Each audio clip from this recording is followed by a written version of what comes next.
హైపరాది గారు నమస్కారం. నమస్కారం. మీకు కూడా చాలా రోజుల తర్వాత. చాలా మంత్స్ నుంచి అనుకుంటున్నాం. ఫైనల్‌గా ఈరోజు కుదిరింది. ఎప్పుడు కుదరాలో అప్పుడు కుదిరిద్ది అంతే. కరెక్ట్‌గా చలికాలంలో కుదిరింది. ఎందుకంటే నేను అంటానంటే బేసిక్‌గా అందరూ వణికేది చలికాలంలో చలి వచ్చినప్పుడు, కానీ సెలబ్రిటీలు వణికేది మాత్రం ఇంటర్వ్యూ అని ఫోన్ వచ్చినప్పుడు. ఎందుకంటే అడిగేది ఒకటి ఉంటుంది, థంబ్‌నెయిల్ ఇంకోటి ఉంటుంది. కానీ నీతో నాకు భయం లేదు. నువ్వేం అడుగుతావు అదే థంబ్‌నెయిల్ పెడతావు. అదొక్కటే. నేను ఛానల్ స్టార్ట్ చేసినప్పటి నుంచి నా ఇంటర్వ్యూస్ చూస్తుంటారు. కొన్నిసార్లు ఆ ఇంటర్వ్యూస్ చూసి ఫోన్ చేసి మాట్లాడుతుంటారు. Thank you for that first of all. తెర వెనక కథలు కానీ మంచి లెజెండ్స్తో చేశారు చాలామందితో. మణి శర్మ గారు కానీ, దిల్ రాజు గారు కానీ, ఇలా డైరెక్టర్స్ చాలామందితో చేశారు. అంటే మనం చిన్నప్పటి నుంచి కొన్ని సినిమాలు చూసి ఈవెన్ మనసంతా నువ్వే ఆ డైరెక్టర్ గారితో కూడా చేసినప్పుడు ఆ సినిమా మనందరికీ దాని వెనక ఏం జరిగిందనే విషయాలు తెలుసుకోవాలని ఉంటుంది. అవన్నీ మీరు వాళ్ళని చేస్తున్నప్పుడు అవన్నీ చాలా హ్యాపీ అనిపించేది. ఈవెన్ దిల్ రాజు గారి ఇన్ని ఇయర్స్ ఆయన జర్నీ గురించి, ఆయన చేసిన సినిమాలు, ఆయన ప్రొడక్షన్కి ఆయన పడ్డ కష్టాలు అవి కూడా అవి తెలుసుకోవడం ప్రతి ఒక్కరికి ఉంటుంది, తెలుసుకోవాలని. అవన్నీ మీరు చాలా క్లియర్గా ఆ తెర వెనక కథల ద్వారా చూపించారు. అలాగే ప్రాపర్ సెలబ్రిటీ ఇంటర్వ్యూస్ కూడా అన్నీ మ్యాక్సిమం అన్నీ వైరల్ అయినాయి. Thank you. ఆదియా కోట నుంచి హైపర్ ఆది ఎలా మారాడు? ఆ నేమ్ అనేది ఎలా చేంజ్ అయింది? ఏంటి అంటే ఆది అని షార్ట్ ఫామ్ చేసి ఆది అని పెట్టుకున్నారా ఏంటి? ఆది అంటే మా తాతయ్య పేరు. మామూలుగా నాకు కాలేజీలో క్లాసులో చిన్నప్పటి నుంచి ఆది అంటే నాది రోల్ నెంబర్ 1 నాదే. నేను స్కూల్కి వెళ్ళినా కాలేజీకి వెళ్ళినా ఏతో స్టార్ట్ అయింది కాబట్టి రోల్ నెంబర్ 1 నాదే. అందరూ నాకు ఆది అని పిలిచేవాళ్ళు. ఒక్క ఇంగ్లీష్ లెక్చరర్ మాత్రం ఆదయ్యా లేవయ్యా అనేవాడు. అది కొంచెం అందరం అలా పిలిచేస్తున్నాడు ఏంటని ఒక కాలేజీలో. అదే అమ్మాయిలు ఉన్నప్పుడు పిలిస్తే ఇంకా మనకు కొంచెం ఇది ఉంటుంది కదా. అయిన తర్వాత ఆయన ఒక్కడు కావాలని అలా పిలిచేవాడు అనమాట. కానీ ఎక్కువ మంది పాపం అందరూ ఆది అనే పిలిచేవాళ్ళు. అది అలా అలవాటు అయిపోయింది. జబర్దస్త్కి వచ్చాక హైపర్ ఆది అని యాడ్ అయింది అంతేనా? అంతే. హైపర్ అనేది మా జబర్దస్త్ డైరెక్టర్లు నితిన్ భరత్ అని ఉండేవాళ్ళు. నేను చేసేటప్పుడు, నేను అభియాన దాంట్లో చేసేటప్పుడు ఎప్పుడైతే టీమ్ లీడర్ని చేయాలని ఫిక్స్ అయ్యారో వాళ్ళు పెట్టారు హైపర్ ఆది అని. ఎందుకంటే నేను ఆ కౌంటర్స్ అన్నీ ఒక ఫ్రస్ట్రేషన్ మోడ్లో ఉంటుంది అనమాట. ఎలా అంటే అతడు సినిమాలో బ్రహ్మానందం గారి ఎంట్రీ అప్పుడు అన్ని ఫ్రస్ట్రేషన్తో ఉంటుంది. ట్రైన్ అక్కడ ఎందుకు తెచ్చుకోపో, ఇప్పుడు దాకా నేను నిలబడాలా అని టైప్ ఒక ఫ్రస్ట్రేషన్ ఉంటుంది కదా. ఆ టైప్ ఆఫ్ ఇది. కారు పంపలేదని ఫ్రస్ట్రేషన్ అది. సాఫ్ట్వేర్గా కొన్ని నెలలు వర్క్ చేశారు. సో అది వదిలేసి సాక్రిఫైస్ చేసి అంటే జబర్దస్త్ వైపుకి ఎలా వచ్చారు అసలు? సో ఆ టైంలో ఒక డేరింగ్ స్టెప్ ఏది? అది మాత్రం డేరింగ్. ఎందుకంటే అది మాదేమి గొప్ప రిచ్ ఫ్యామిలీలు కాదు, బిలో మిడిల్ క్లాస్ అనమాట. అంటే మనం ఏదన్నా చేయాలన్నా కూడా ఒక టైంకి ఒక 100 రూపాయలు కావాలన్నా పక్కింటి వైపు చూసే ఆ ఇదిలో ఉన్న టైంలోనే, ఆ టైంలో ఫస్ట్ ఇంట్లో నాకంటే 2 అన్నయ్యలు ఉన్నా కూడా వాళ్ళు చదవటం అయిపోయింది కానీ ఇంకా జాబ్ రాల. నాది వాళ్ళు ఇంకా ఏదో వేరే ప్రయత్నాలు ఏవో చేస్తున్నారు. నాది ఎప్పుడైతే అయిపోయిందో నాకు జాబ్ రావటం, అందరూ ఒకసారిగా కొంచెం ఆశలు నా మీద పెట్టుకొని ఉంటారు కదా. ఆ టైంలో నేను పర్టికులర్గా ఒక చోట అలాగే కూర్చోవాలంటే మన వల్ల అయ్యే పని కాదు. ఇప్పుడు ఆఫీస్కి వెళ్తే ఒక చోట అలాగే కూర్చొని ఒకటే ఏదో చేస్తూ ఉండాలి. మనది అది కాదు. ఈవెన్ కాలేజీలో అయినా వెనక్కి కూర్చొని బెంచ్ గొడవ చేయడం, అల్లరి చేయడం, మాస్టర్ల మీద కౌంటర్లు వేయడం, లేకపోతే ఆ పక్కనే ఉన్న ఒకరికి వెళ్ళడం, నవ్వించడం, ఇవి ఎక్కువ సార్లు క్లాసులో కంటే బయట నిలబడిన వ్యక్తిని నేను. ఆల్మోస్ట్ అలా అలాంటిది మనం ఒక చోట కూర్చొని అలా చేయాలంటే ఎక్కడో అవ్వట్లేదు మనకి. ఉదయం వెళ్ళి సాయంత్రం దాకా కూర్చొని అప్పుడు ఏం చేసేవాళ్ళం, సాటర్డే సండే అయినా ఏదో ఒకటి చేద్దామని చెప్పి కృష్ణకాంత్ పార్క్కి వెళ్ళేవాళ్ళం మన హైదరాబాద్లోనే. అక్కడికి వెళ్ళి ఒకడు ఫోన్ పట్టుకునేవాడు. మనం ఏదో సినిమాల్లోనే ఏదో ఒక సీన్ తీసుకొని దాన్ని చిన్న స్పూఫ్ లాగా ఏదో ఒకటి చేసేవాళ్ళం. అలా చేసిందే అత్తారింటికి దారేది క్లైమాక్స్. అది చేసినప్పుడు మనకి అభి అన్న మెసేజ్ అనమాట. బ్రదర్ చాలా బాగా చేసావు, ఒకసారి జబర్దస్త్ ఒకసారి స్టూడియో దగ్గరికి రా. జబర్దస్త్ అనేది నేను బీటెక్ అయిపోయిన తర్వాత మేము ఎప్పుడైతే హైదరాబాద్ వచ్చామో అప్పటికి జబర్దస్త్ అనేది కొన్ని స్కిట్లు జరిగి మంచి పీక్లో ఉంది. అప్పటికి Chammak Chandra brother, Dhanraj brother, Venu brother వీళ్ళంతా మంచి ఫామ్లో ఉన్న టైం అనమాట. అది మేము ల్యాప్టాప్ల్లో అవి చూసేవాళ్ళం. ఈ స్కిట్లు పెట్టుకొని అంటే ఒక కామెడీ షో చాలా రోజుల తర్వాత టీవీ షోకి అలాంటి కామెడీ షో రావడం, అందరం బీభత్సంగా పెట్టుకొని ల్యాప్టాప్లో కొన్ని స్కిట్లు డౌన్లోడ్ చేసుకొని అలా చూసేవాళ్ళం అనమాట. ఆ హాస్టల్లో, ఈ హైదరాబాద్ హాస్టల్లోనే. అలాంటి దగ్గర నుంచి మనకు మెసేజ్ రాగానే అమ్మో ఇదేదో బాగుందని చెప్పి వెంటనే అక్కడికి వెళ్ళడం. వాళ్ళేమో నువ్వు ఆ స్క్రిప్ట్ రాసుకున్నది, ఆ స్పూఫ్ రాసుకున్న విధానం బాగుంది, మాకు స్క్రిప్ట్ రాయాలన్నారు. నాకేమో చెయ్యాలని, వాళ్ళకేమో రాయాలని. ఈ రెండింటి మధ్యలో ఎక్కడో చాలా రోజులు నలిగిపోయాం. చెయ్యాలా రాయాలా, ఇవన్నీ చూసుకుంటూ చిన్నగా రాస్తూ చేయడం మొదలుపెట్టాం అనమాట. అలా స్టార్ట్ అయిందే ఈ జబర్దస్త్ అంతా. జాబ్ మానేసే టైం ఏదో ఒక చిన్న భయం వచ్చిందా, లేదంటే కాన్ఫిడెన్స్ ఉండిందా మనం లేదు ఇక్కడ సక్సెస్ అవుతాం ఖచ్చితంగా భయంతోనే స్టార్ట్ అయింది ఏదైనా. అసలు కాన్ఫిడెన్స్ కంటే ముందు భయం. ఎందుకంటే ఈ ఒక ఫ్యామిలీ మొత్తం నా మీద ఆధారపడి ఉంది అన్న ఫీల్ నుంచి నేను దాన్ని వదిలేయడం అంటే మనం ఎంత నలిగిపోతాం ఆ సిచ్యువేషన్లో. అరే ఇప్పుడు నేను అక్కడ ఇంటికి ఏం చేయలేకపోతున్నాను, పోనీ ఇది ఎంచుకొని ఇక్కడ ఏం చేయలేకపోతున్నాను అనే బాధ ఉంటుంది కదా. తేడా ఆల్రెడీ మన ఇంటి దగ్గర ఒక 20 లక్షల అప్పు ఉంది అప్పటికి. ఆ టైంలో 20 లక్షల అప్పు అంటే చాలా పెద్దది. అంటే మేము ముగ్గురిని చదివించడానికి అయితేనేమి ఇంకా ఏదో పొలం రిలేటెడ్ ఏదో ఒక పంట వేయడం, అది నష్టపోవటం, ఈ విధంగా మొత్తానికి చాలా నష్టం వచ్చింది. ఇప్పుడు నేను కాన్ఫిడెంట్గా ఇది చెయ్యాలంటే ముందు నా మైండ్లో ఆ అప్పు అనేది ఉండకూడదు. అందుకే నేనేం చేశానంటే, నేను ఇక్కడ కాన్ఫిడెంట్గా వర్క్ చేయాలంటే ముందు ఉన్న ఊర్లో మాకున్న ఆ 3 ఎకరాలు అమ్మించేసాను. అప్పుడే నేను ఫస్ట్ ఆ 3 ఎకరాలు అమ్మించేసి ఆ 20 lakhs క్లియర్ చేశాను. అసలు నేను ఈ జబర్దస్త్ స్టార్ట్ చేసే ముందు జీరో చేసేసాను అప్పు. ముందు అది అమ్మించేసి క్లియర్ చేశాను. అప్పు లేకుండా ఉంటే ఫోకస్ చేయొచ్చు, కంప్లీట్గా ఇటే ఫోకస్ చేయొచ్చు అని, అంతే కదా. ఫోకస్ చేయడం కోసం, దానికోసమే అది అమ్మాను. ఎలాగైనా మళ్ళీ నేను దాన్ని సాధించాలన్న తపనతో స్టార్ట్ చేశాను, అంతే. ఇంకా అక్కడి నుంచి ఎంత కష్టపడ్డానో అది నాకు తెలుసు, అస్సలు బీభత్సంగా. అంటే ఇంకా ఆల్మోస్ట్ నేను అమీర్పేట హాస్టల్లో ఉండేవాడిని. అమీర్పేట హాస్టల్ నుంచి కృష్ణానగర్ పైన అన్నపూర్ణ స్టూడియోకి రోజు వాకే, చాలా రోజులు వాకే. నేను మళ్ళీ కొంచెం వాళ్ళకి తెలిసి ఈడెవడో కొంచెం రాస్తున్నాడు, కొంచెం బాగా చేస్తున్నాడు అని తెలిసే వరకు నేను నడుచుకుంటూనే వెళ్ళేవాడిని. ఆ తర్వాత అక్కడ నాకు ఒకడు పరిచయం అయ్యి వాడు నా రూమ్ దగ్గరికి రావటం, వాడి స్కూటీ ఎక్కి ఇద్దరం కలిసి వెళ్ళడం, ఇలా కొన్ని రోజులు జర్నీ. ఆ టైంలో ఆ రైటింగ్ సైడ్ ఉన్నప్పుడు మీరు జబర్దస్త్లో పెద్దగా రెమ్యూనరేషన్ కూడా పెద్దగా ఉండవు కదా, ఆ స్ట్రగ్లింగ్ డేస్ ఎలా ఉండేవి? అమీర్పేట హాస్టల్ మా రిలేటివ్స్ ఒక అతనికి సంబంధించిన హాస్టల్ అది. ఓకే. బేసిక్ పాయింట్ ఏంటంటే అది లేడీస్ హాస్టల్, వీళ్ళు మాకు చుట్టాలు. ఆ లేడీస్ హాస్టల్ మొత్తం పైన లేడీస్ హాస్టల్, కింద వాళ్ళు ఒక ఇంట్లో ఉంటారు, పక్కన ఒక రూమ్ ఉంటుంది. ఆ రూమ్లో నేను ఉండేవాడిని. ఓహో. ఆ ఫ్యామిలీ అంతా ఒక ఇంట్లో ఉంటారు, అలా ఫ్యామిలీకి ఆనుకొని ఒక రూమ్ ఉంటే ఆ రూమ్లో నేను ఉండేవాడిని అనమాట. అలా ఒక 1.5 year అక్కడే. వాళ్ళు లేడీస్ అంతా కింద మెస్కి రావాలంటే వాళ్ళంతా కిందకి రావాలి, నేను రూమ్లో నుంచి బయటికి రాను. నాకు అసలే బీభత్సమైన ఆ టైంకి ఎంత మొహమాటం ఉంటుంది, మనం అక్కడ స్టే చేస్తాం. పైగా అంతమంది అమ్మాయిలని ఒకేసారి చూస్తే కొంచెం. అందుకే వాళ్ళు పొద్దున్నే లేచే టైంకి నేను బయటకు వచ్చేసేవాడిని, వాళ్ళు నైట్ వాళ్ళ మెస్ అయిపోయి వాళ్ళు పడుకునే టైంకి మళ్ళీ రూమ్కి వచ్చేవాడిని. హైదరాబాద్లో లేడీస్ హాస్టల్ ఉన్న ఏకైక పర్సన్ మీరే అయి ఉంటారు నాకు తెలిసి. ఏదో ఆ రిలేటివ్స్ అలా తగలడం వల్ల ఆ టైంలో మీకు ఇంకా తప్పలేదు. ఆ టైంలో చాలా నీడ్ అది.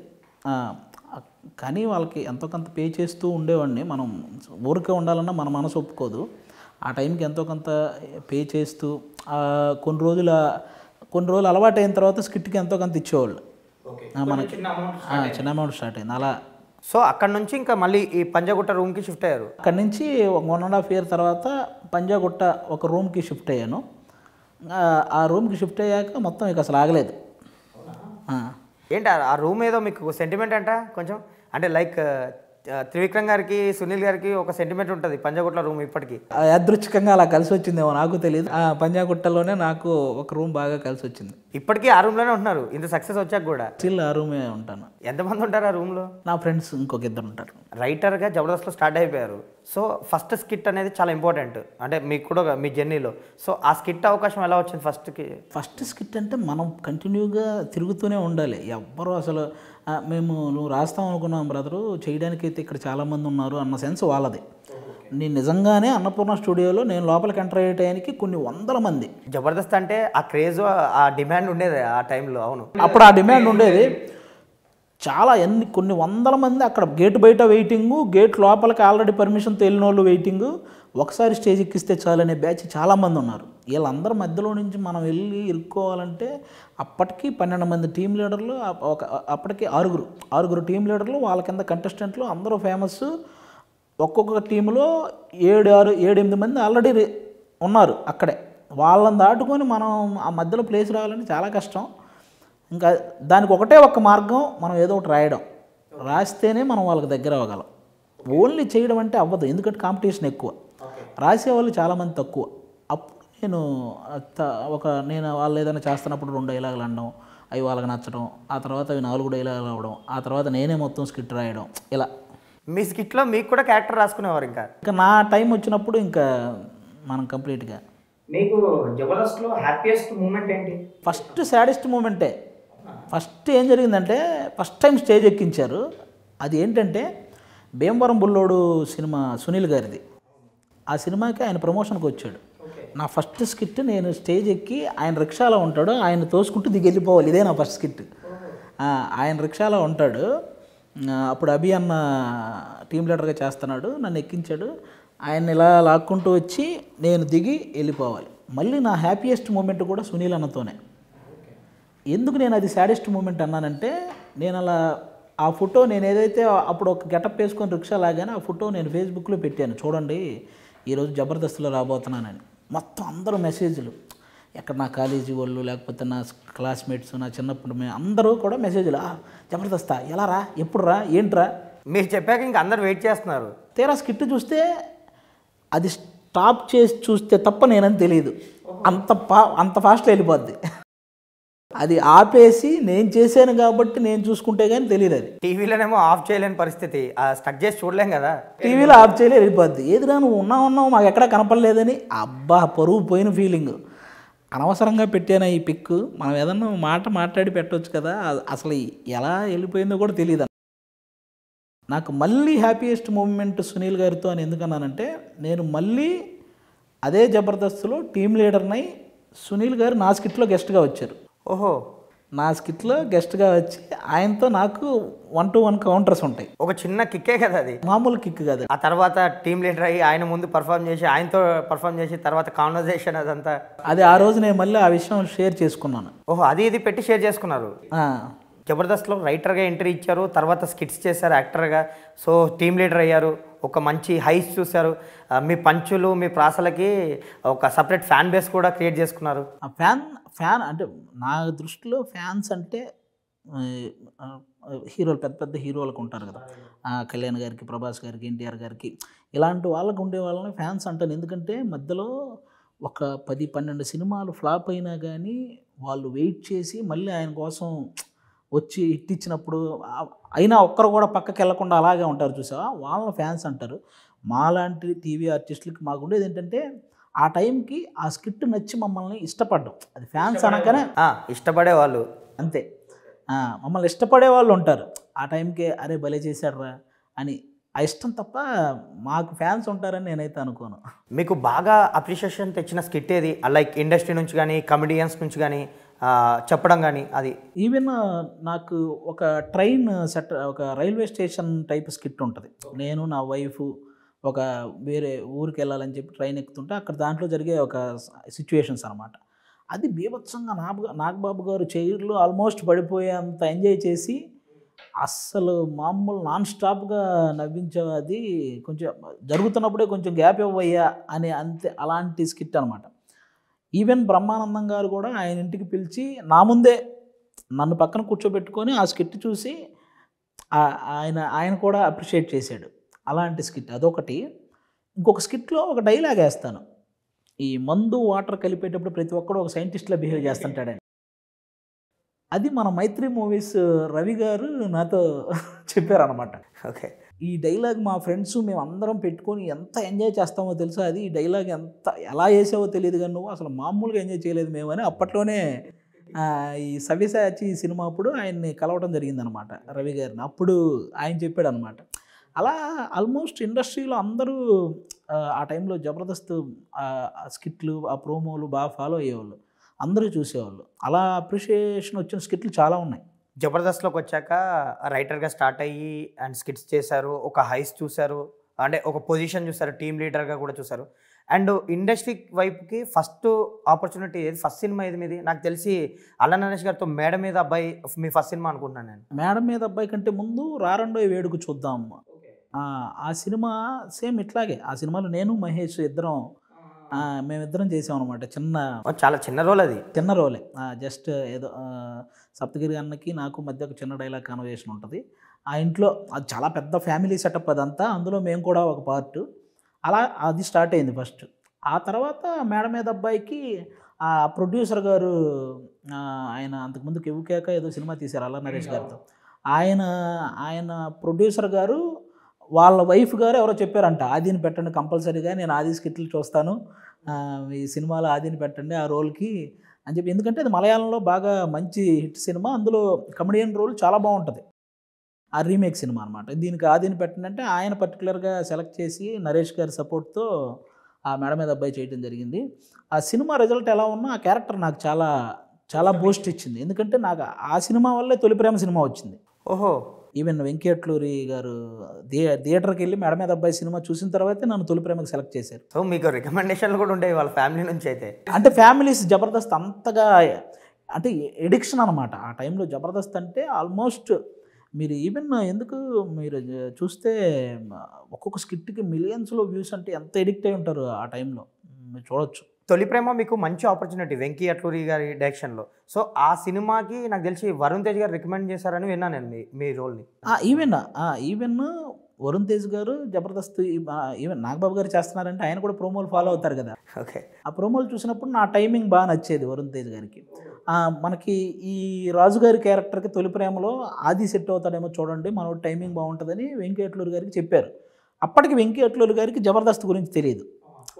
ఆయన మొత్తం సినిమా రైటింగ్ ఆ సెటప్లో ఉన్నారు. ఆయన అప్పటికి సినిమా కొంచెం ఆ సెటప్లో ఉన్నారు కాబట్టి అసలు జబర్దస్త్ ఆయన ఇంకా చూడలేదు. అది అంటే నేను జబర్దస్త్ చూడను వరుణ్ ఎలా అని చెప్పి అంటే ఒకసారి చూడు అనగానే మనోడు డైరెక్ట్గా మేడ మీద అబ్బాయి సినిమాకి థియేటర్కి వెళ్ళాడు. ఓహో! అక్కడ థియేటర్లో మన త్రూఅవుట్ టైమింగ్ కానీ ఆ థియేటర్లో రెస్పాన్స్ కానీ ఇవి చూసిన తర్వాతే నన్ను తొలి ప్రేమకు సెలెక్ట్ చేశారు. ఇంకా అక్కడి నుంచి వెంకీ అట్లూరి అన్నతో నాకు ఆల్మోస్ట్ ఒక బ్రదర్ రిలేషను. ప్రతి సినిమాలో నన్ను ఒక లక్ లాగా ఖచ్చితంగా ఏదో ఒక రోల్ కంపల్సరీగా పెడతారనమాట. చాలా ఒక బ్రదర్హుడ్ బాండ్ అనమాట. అసలు చాలా చాలా మంచిగా నేను ఏదన్నా చెప్పినా వెంటనే రిసీవ్ చేసుకుంటారు. నేను ఒక 10 చెప్పాను అనుకో, అది మనకి ఈ సిచ్యువేషన్కి తగ్గట్టు ఈ ఒక్కటే పడిద్ది ఇక్కడ, ఇది పెడదాం అంటారు. ఆయన ఏదన్నా ఇంకా నీకేదో చెయ్యాలి, అది ఇంకా ఏదో రాయాలి నీకోసం అని చెప్పి ఇట్లా ఇంత ఇదిగా ఉంటాడనమాట. చాలా మంచి వ్యక్తి, చాలా మంచి వ్యక్తి. ఈ జనరేషన్ డైరెక్టర్స్లో one of the best director. మీరు లక్కీ భాస్కర్ చూసుంటే అర్థమై మామూలు కాదు అసలు. లక్కీ భాస్కర్ ఆయన ఎంత కష్టపడ్డాడంటే ఆ బ్యాంక్ రిలేటెడ్ మూవీస్ అన్నీ చూసి ఇది కాకుండా మనం ఏదో చెయ్యాలి, ఇలా ఎవ్వడూ కూడా ఇది ఎక్కడో వచ్చింది ఎక్కడో చూసాము అన్న ఫీల్ రాకూడదు, మా బ్యాంకులు అనగానే ఆ సెక్టార్ వాళ్ళకే అర్థమైద్దా అనే సెన్స్ కాకుండా ప్రతి ఫ్యామిలీకి కనెక్ట్ అవ్వాలని ఆ ఫ్యామిలీ ఎమోషన్స్ని కనెక్ట్ చేస్తూ ఆ లక్కీ భాస్కర్ సినిమా అసలు ఇప్పుడు ఈవెన్ ఓటీటీకి వచ్చినా కూడా బేబచ్చు. ఓకే, ఇనిషియల్ స్టేజ్లో ఆయన లవ్ స్టోరీస్ తీశాడు, బట్ సార్ నుంచి కంప్లీట్గా చేంజ్ ఓవర్ కనిపించింది ఆయనలో. రీసెంట్గా ఒక మేమ్ కూడా వచ్చింది, ఈ సినిమాలు తీసింది వెంకీ అట్లూరి అని మీరు చూస్తుంటారు. ఛాలెంజింగ్గా తీసుకుంటాడు అతను. ఏంటి వెంకీ అట్లూరి అంటే లవ్ స్టోరీలు తీస్తారు అతనే కదా అని అనే వాళ్ళందరికీ నేనేంటో చూపించాలి అని ఫిక్స్ అయ్యాడు, చూపించాడబ్బా. సార్ సినిమా, లక్కీ భాస్కర్ రెండు కూడా. ఎస్పెషల్లీ రైటింగ్ సైడ్ కూడా ఆయనకి మంచి పేరు వచ్చింది. ఒక కమర్షియల్ సినిమా 100 కోట్లు కలెక్షన్ చేసేలాగా ఉండి మళ్ళీ అందులో అంత పెద్ద మెసేజ్ ఇవ్వడం అంటే మామూలు విషయం కాదు. చాలామంది ట్రైలర్లు అవి చూసి బ్యాంకింగ్ సెక్టారా అండ్ మనకేం కనెక్ట్ అవుతులే అని అనుకున్న వాళ్ళు చాలామంది ఉంటారు. కానీ వెళ్ళిన తర్వాత ప్రతి ఒక్కడికి కనెక్ట్ అయింది. ప్రతి ఆర్టిస్ట్ని ఇష్టపడే ఒక డైరెక్టర్ ఉంటారు, అంటే బేసిక్గా ఆయన సినిమాలో ఎక్కువ కనిపించడానికి స్కోప్ ఎక్కువ ఉంటుంది. సో మీకు వెంకీ అట్లూరి గారు అలాగా అది ఫిక్స్. వెంకీ అట్లూరి అన్న సినిమా స్టార్ట్ అయింది అనగానే నేను ఇంకా అసలు ఎక్కడికి వెళ్ళి ఒక మాట కూడా చెప్పక్కర్లేదు. ఏంటి ఇప్పుడు ఆయన వెంకటేష్ గారితో ఒక స్క్రిప్ట్ ఏదో చెప్తారని విన్నాను, అండ్ మోక్షజ్ఞ గారితో సినిమా ఉంటుందని విన్నాను, అండ్ ధనుష్ గారి కాంబో కూడా ఉంటుంది అంటున్నారు. యాక్చువల్గా కంటెంట్ మీద కూర్చున్నారు, అది క్లారిటీ వచ్చాక నాకు తెలిసి ఆటోమేటిక్గా వచ్చేస్తుంది అప్డేట్. యాజ్ ఎ యాక్టర్గా సినిమాలో స్టార్ట్ అయిపోయారు, మేడ మీద అబ్బాయి, తొలి ప్రేమ అలా స్టార్ట్ అయిపోయింది.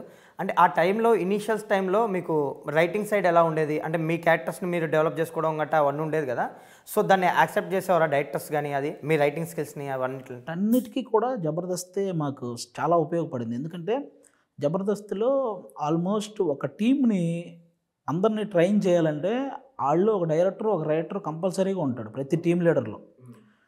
ఇప్పుడు 12 మంది టీం లీడర్లుగా చేస్తున్నారంటే ఆ టీం లీడర్ అనేవాడే డైరెక్టర్. ఆ షోకి ఇంకో డైరెక్టర్ ఉన్నా కూడా నేను ఆ టీం లీడర్ని డైరెక్టర్ని ఎందుకంటానంటే ఆ ఉన్న 5గురిని వాడే ట్రైన్ చేయాలి, వాడే నేర్పించాలి, వాడే ఎవడైనా ఒకవేళ రాసేవాడు ఉన్నా వాడి దగ్గర నుంచి ఏం తీసుకోవాలో వీడికి తెలిసి ఉండాలి, మళ్ళీ అందులో ఇంకా డెవలప్ చేయాలి. అందుకే టీం లీడర్ అనేవాడు, జబర్దస్త్ టీం లీడర్ అనేవాడు ఒక డైరెక్టర్తో సమానం నాకు తెలిసి. నేను అందుకే ఇప్పుడు వేణు అన్న లాంటి అతను డైరెక్టర్ అయ్యాడు అంటే అతనికి జబర్దస్త్ చాలా ఉపయోగపడింది. ఎందుకంటే అతను ఎంత ప్రాపర్గా ప్రాక్టీస్ చేస్తారంటే వాళ్ళ చేత, ఇది కాదు నాకు ఈ మాడ్యులేషన్ కాదు, ఇంకోటి ఏదో కావాలి, నాకు ఇలా చెప్పాలి నేను అని వాళ్ళ చేత అలా చేయించుకునేవాడు.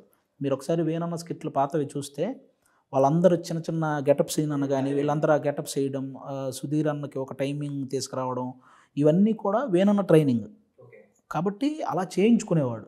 ఈవెన్ బలగంలో కూడా ప్రతి ఒక్కరి చేత అలాంటి పర్ఫార్మెన్స్ చేయించుకోగలిగాడు అంటే ఎక్కడో ఆ జబర్దస్త్ తాలూకా ఎక్స్పీరియన్స్ అనేది చాలా ఉపయోగపడింది. ఈవెన్ సినిమాలో మనకి ఎంత పెద్ద డైలాగ్ అయినా అందులో చేసిన వాళ్ళు సింగిల్ టేక్లో చెప్పేస్తారు. ఆ మెమరీ పవర్ కూడా ఎక్కువ చేయడం వల్ల మనకి ఆ మెమరీ పవర్ కూడా చాలా డెవలప్ అయిందనమాట. అది మెయిన్ కదా ఏ ఆర్టిస్ట్కైనా. ఆర్టిస్ట్ చాలా అది చాలా ఉపయోగపడింది. ఒకవేళ ఎవరైనా ఈ మర్చిపోయే క్యాండిడేట్లు ఒకరిద్దరు ఉంటారు కానీ జబర్దస్త్లో దాన్ని కూడా మనం కామెడీ చేస్తూ చేయడం జరుగుతుంటుంది. అందుకని ఆల్మోస్ట్ అందరికీ డైలాగ్ మెమరీ పవర్ బాగా పెరుగుద్ది. సో ఇనిషియల్ స్టేజ్లో మీ క్యారెక్టర్స్లో రాసుకుని ఉంటారు కదా కొన్ని పంచులు కానీ ఆ డైలాగ్స్ కానీ, ఆ యాక్సెప్టెన్స్ ఉండేదా? అంటే కొంతమంది ఇండస్ట్రీలో కొంతమంది డైరెక్టర్స్ తీసుకుంటారు, దాన్ని తీసుకోలేరు, సో అలా కూడా ఉంటుంది కదా. కంపల్సరీ నా మీద వాళ్ళకు ఒక చిన్న కాన్ఫిడెన్స్ ఉండేది. ఎందుకంటే నేను అక్కడ చేసి వచ్చాను, ప్రూవ్ చేసుకొని వచ్చాను కాబట్టి నా మీద ఒక కాన్ఫిడెన్స్ ఉంటుంది.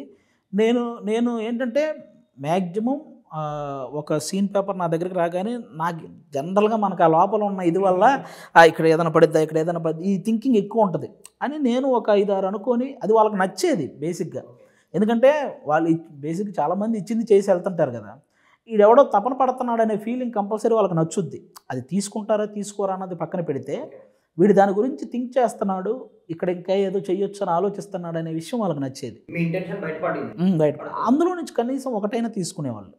ఇది ఈ సిచ్యువేషన్కి ఇది పర్ఫెక్ట్, ఆ మిగతా మళ్ళీ ఓవర్ అయిపోద్దేమో, అది ఈ సిచ్యువేషన్కి ఇది పర్ఫెక్ట్, ఇది తీసుకుందాం. అది అలా జరిగినాయి. తొలి ప్రేమకు కానీ ఉన్నాయి. చెప్పాను కదా, ఒకసారి వెంకీ అన్నయ్య చెప్తాడు ఒక ఈవెంట్లో ఒక డైలాగ్, ఇక్కడ ఇది ఆది చెప్పాడు అని.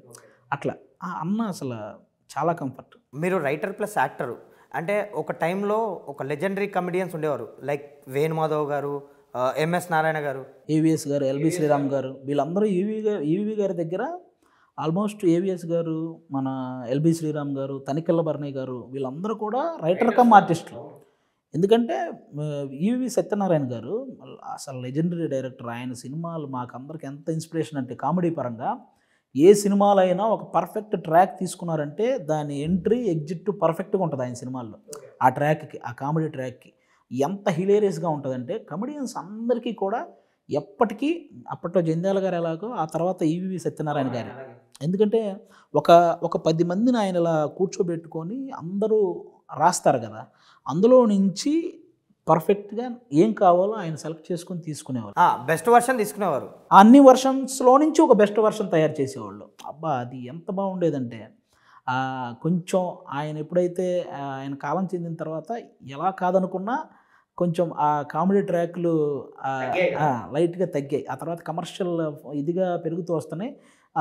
ఈ మధ్య కాలంలో మళ్ళీ మా అనిల్ రావుపూడి అన్న కామెడీ పరంగా ఒక ఫుల్ లెంగ్త్ హిలేరియస్ సినిమా చేయడానికి అన్న చాలా ఇదిగా ఉంటాయి. అన్న సినిమాలు ఆల్మోస్ట్ అన్నీ. నేను అంటుంది ఆ కమెడియన్స్ ఇప్పుడు వాళ్ళు యాక్టింగ్ చేసుకుంటూ వాళ్ళ క్యారెక్టర్ని వాళ్ళు రాసుకుంటూ ఆ డెవలప్ చేసుకుంటూ బాగా పేలే కూడా అట్లాంటి క్యారెక్టర్స్ రెండు చేసుకొని డైరెక్టర్స్ కూడా బాగా దగ్గర అయ్యేవారు. అట్లా ఈవెన్ తమిళ్లో సంతానం గారు కూడా ఆయన పక్కన ఒక రైటర్ని పెట్టుకొని ఫస్ట్ సీన్ పంపించమంటాడు, ఆ రైటర్తో ఆ సీన్ అంతా డెవలప్ చేయించుకుంటాడు, ఆయన కొన్ని డెవలప్మెంట్ చేసుకుంటాడు.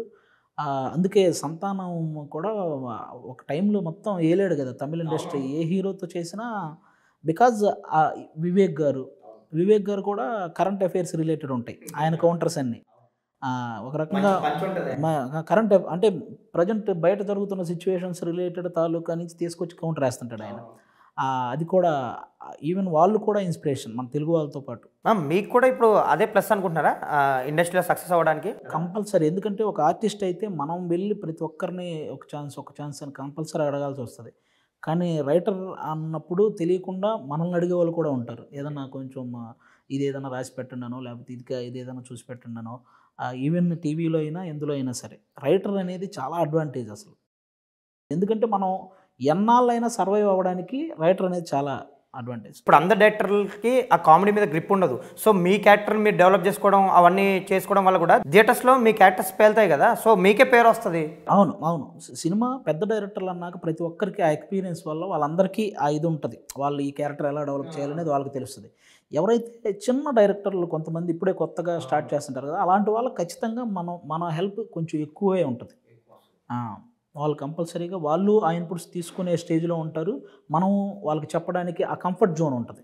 అది బాగా ఏంటి హైపర్ ఆది గారు నాకు తెలిసి ఇండస్ట్రీలో నేను విన్నది ఏంటంటే హైపర్ ఆది కొంచెం గోస్ట్ రైటర్గా కూడా చేస్తాడు. కొన్ని సినిమాలకి బ్యాక్ అండ్ వర్క్ చేశాడు క్రెడిట్స్ లేకుండా, లైక్ కొంచెం రెమ్యూనరేషన్ తీసుకునేదో అని విన్నాను నేను. ఏంటి అలా ఏం లేదు. జనరల్గా నేను చేసే సినిమాలప్పుడు నా ఇన్పుట్స్ ఇచ్చే ఆ ప్రాసెస్సే జరుగుతుంటుంది ఎక్కువ.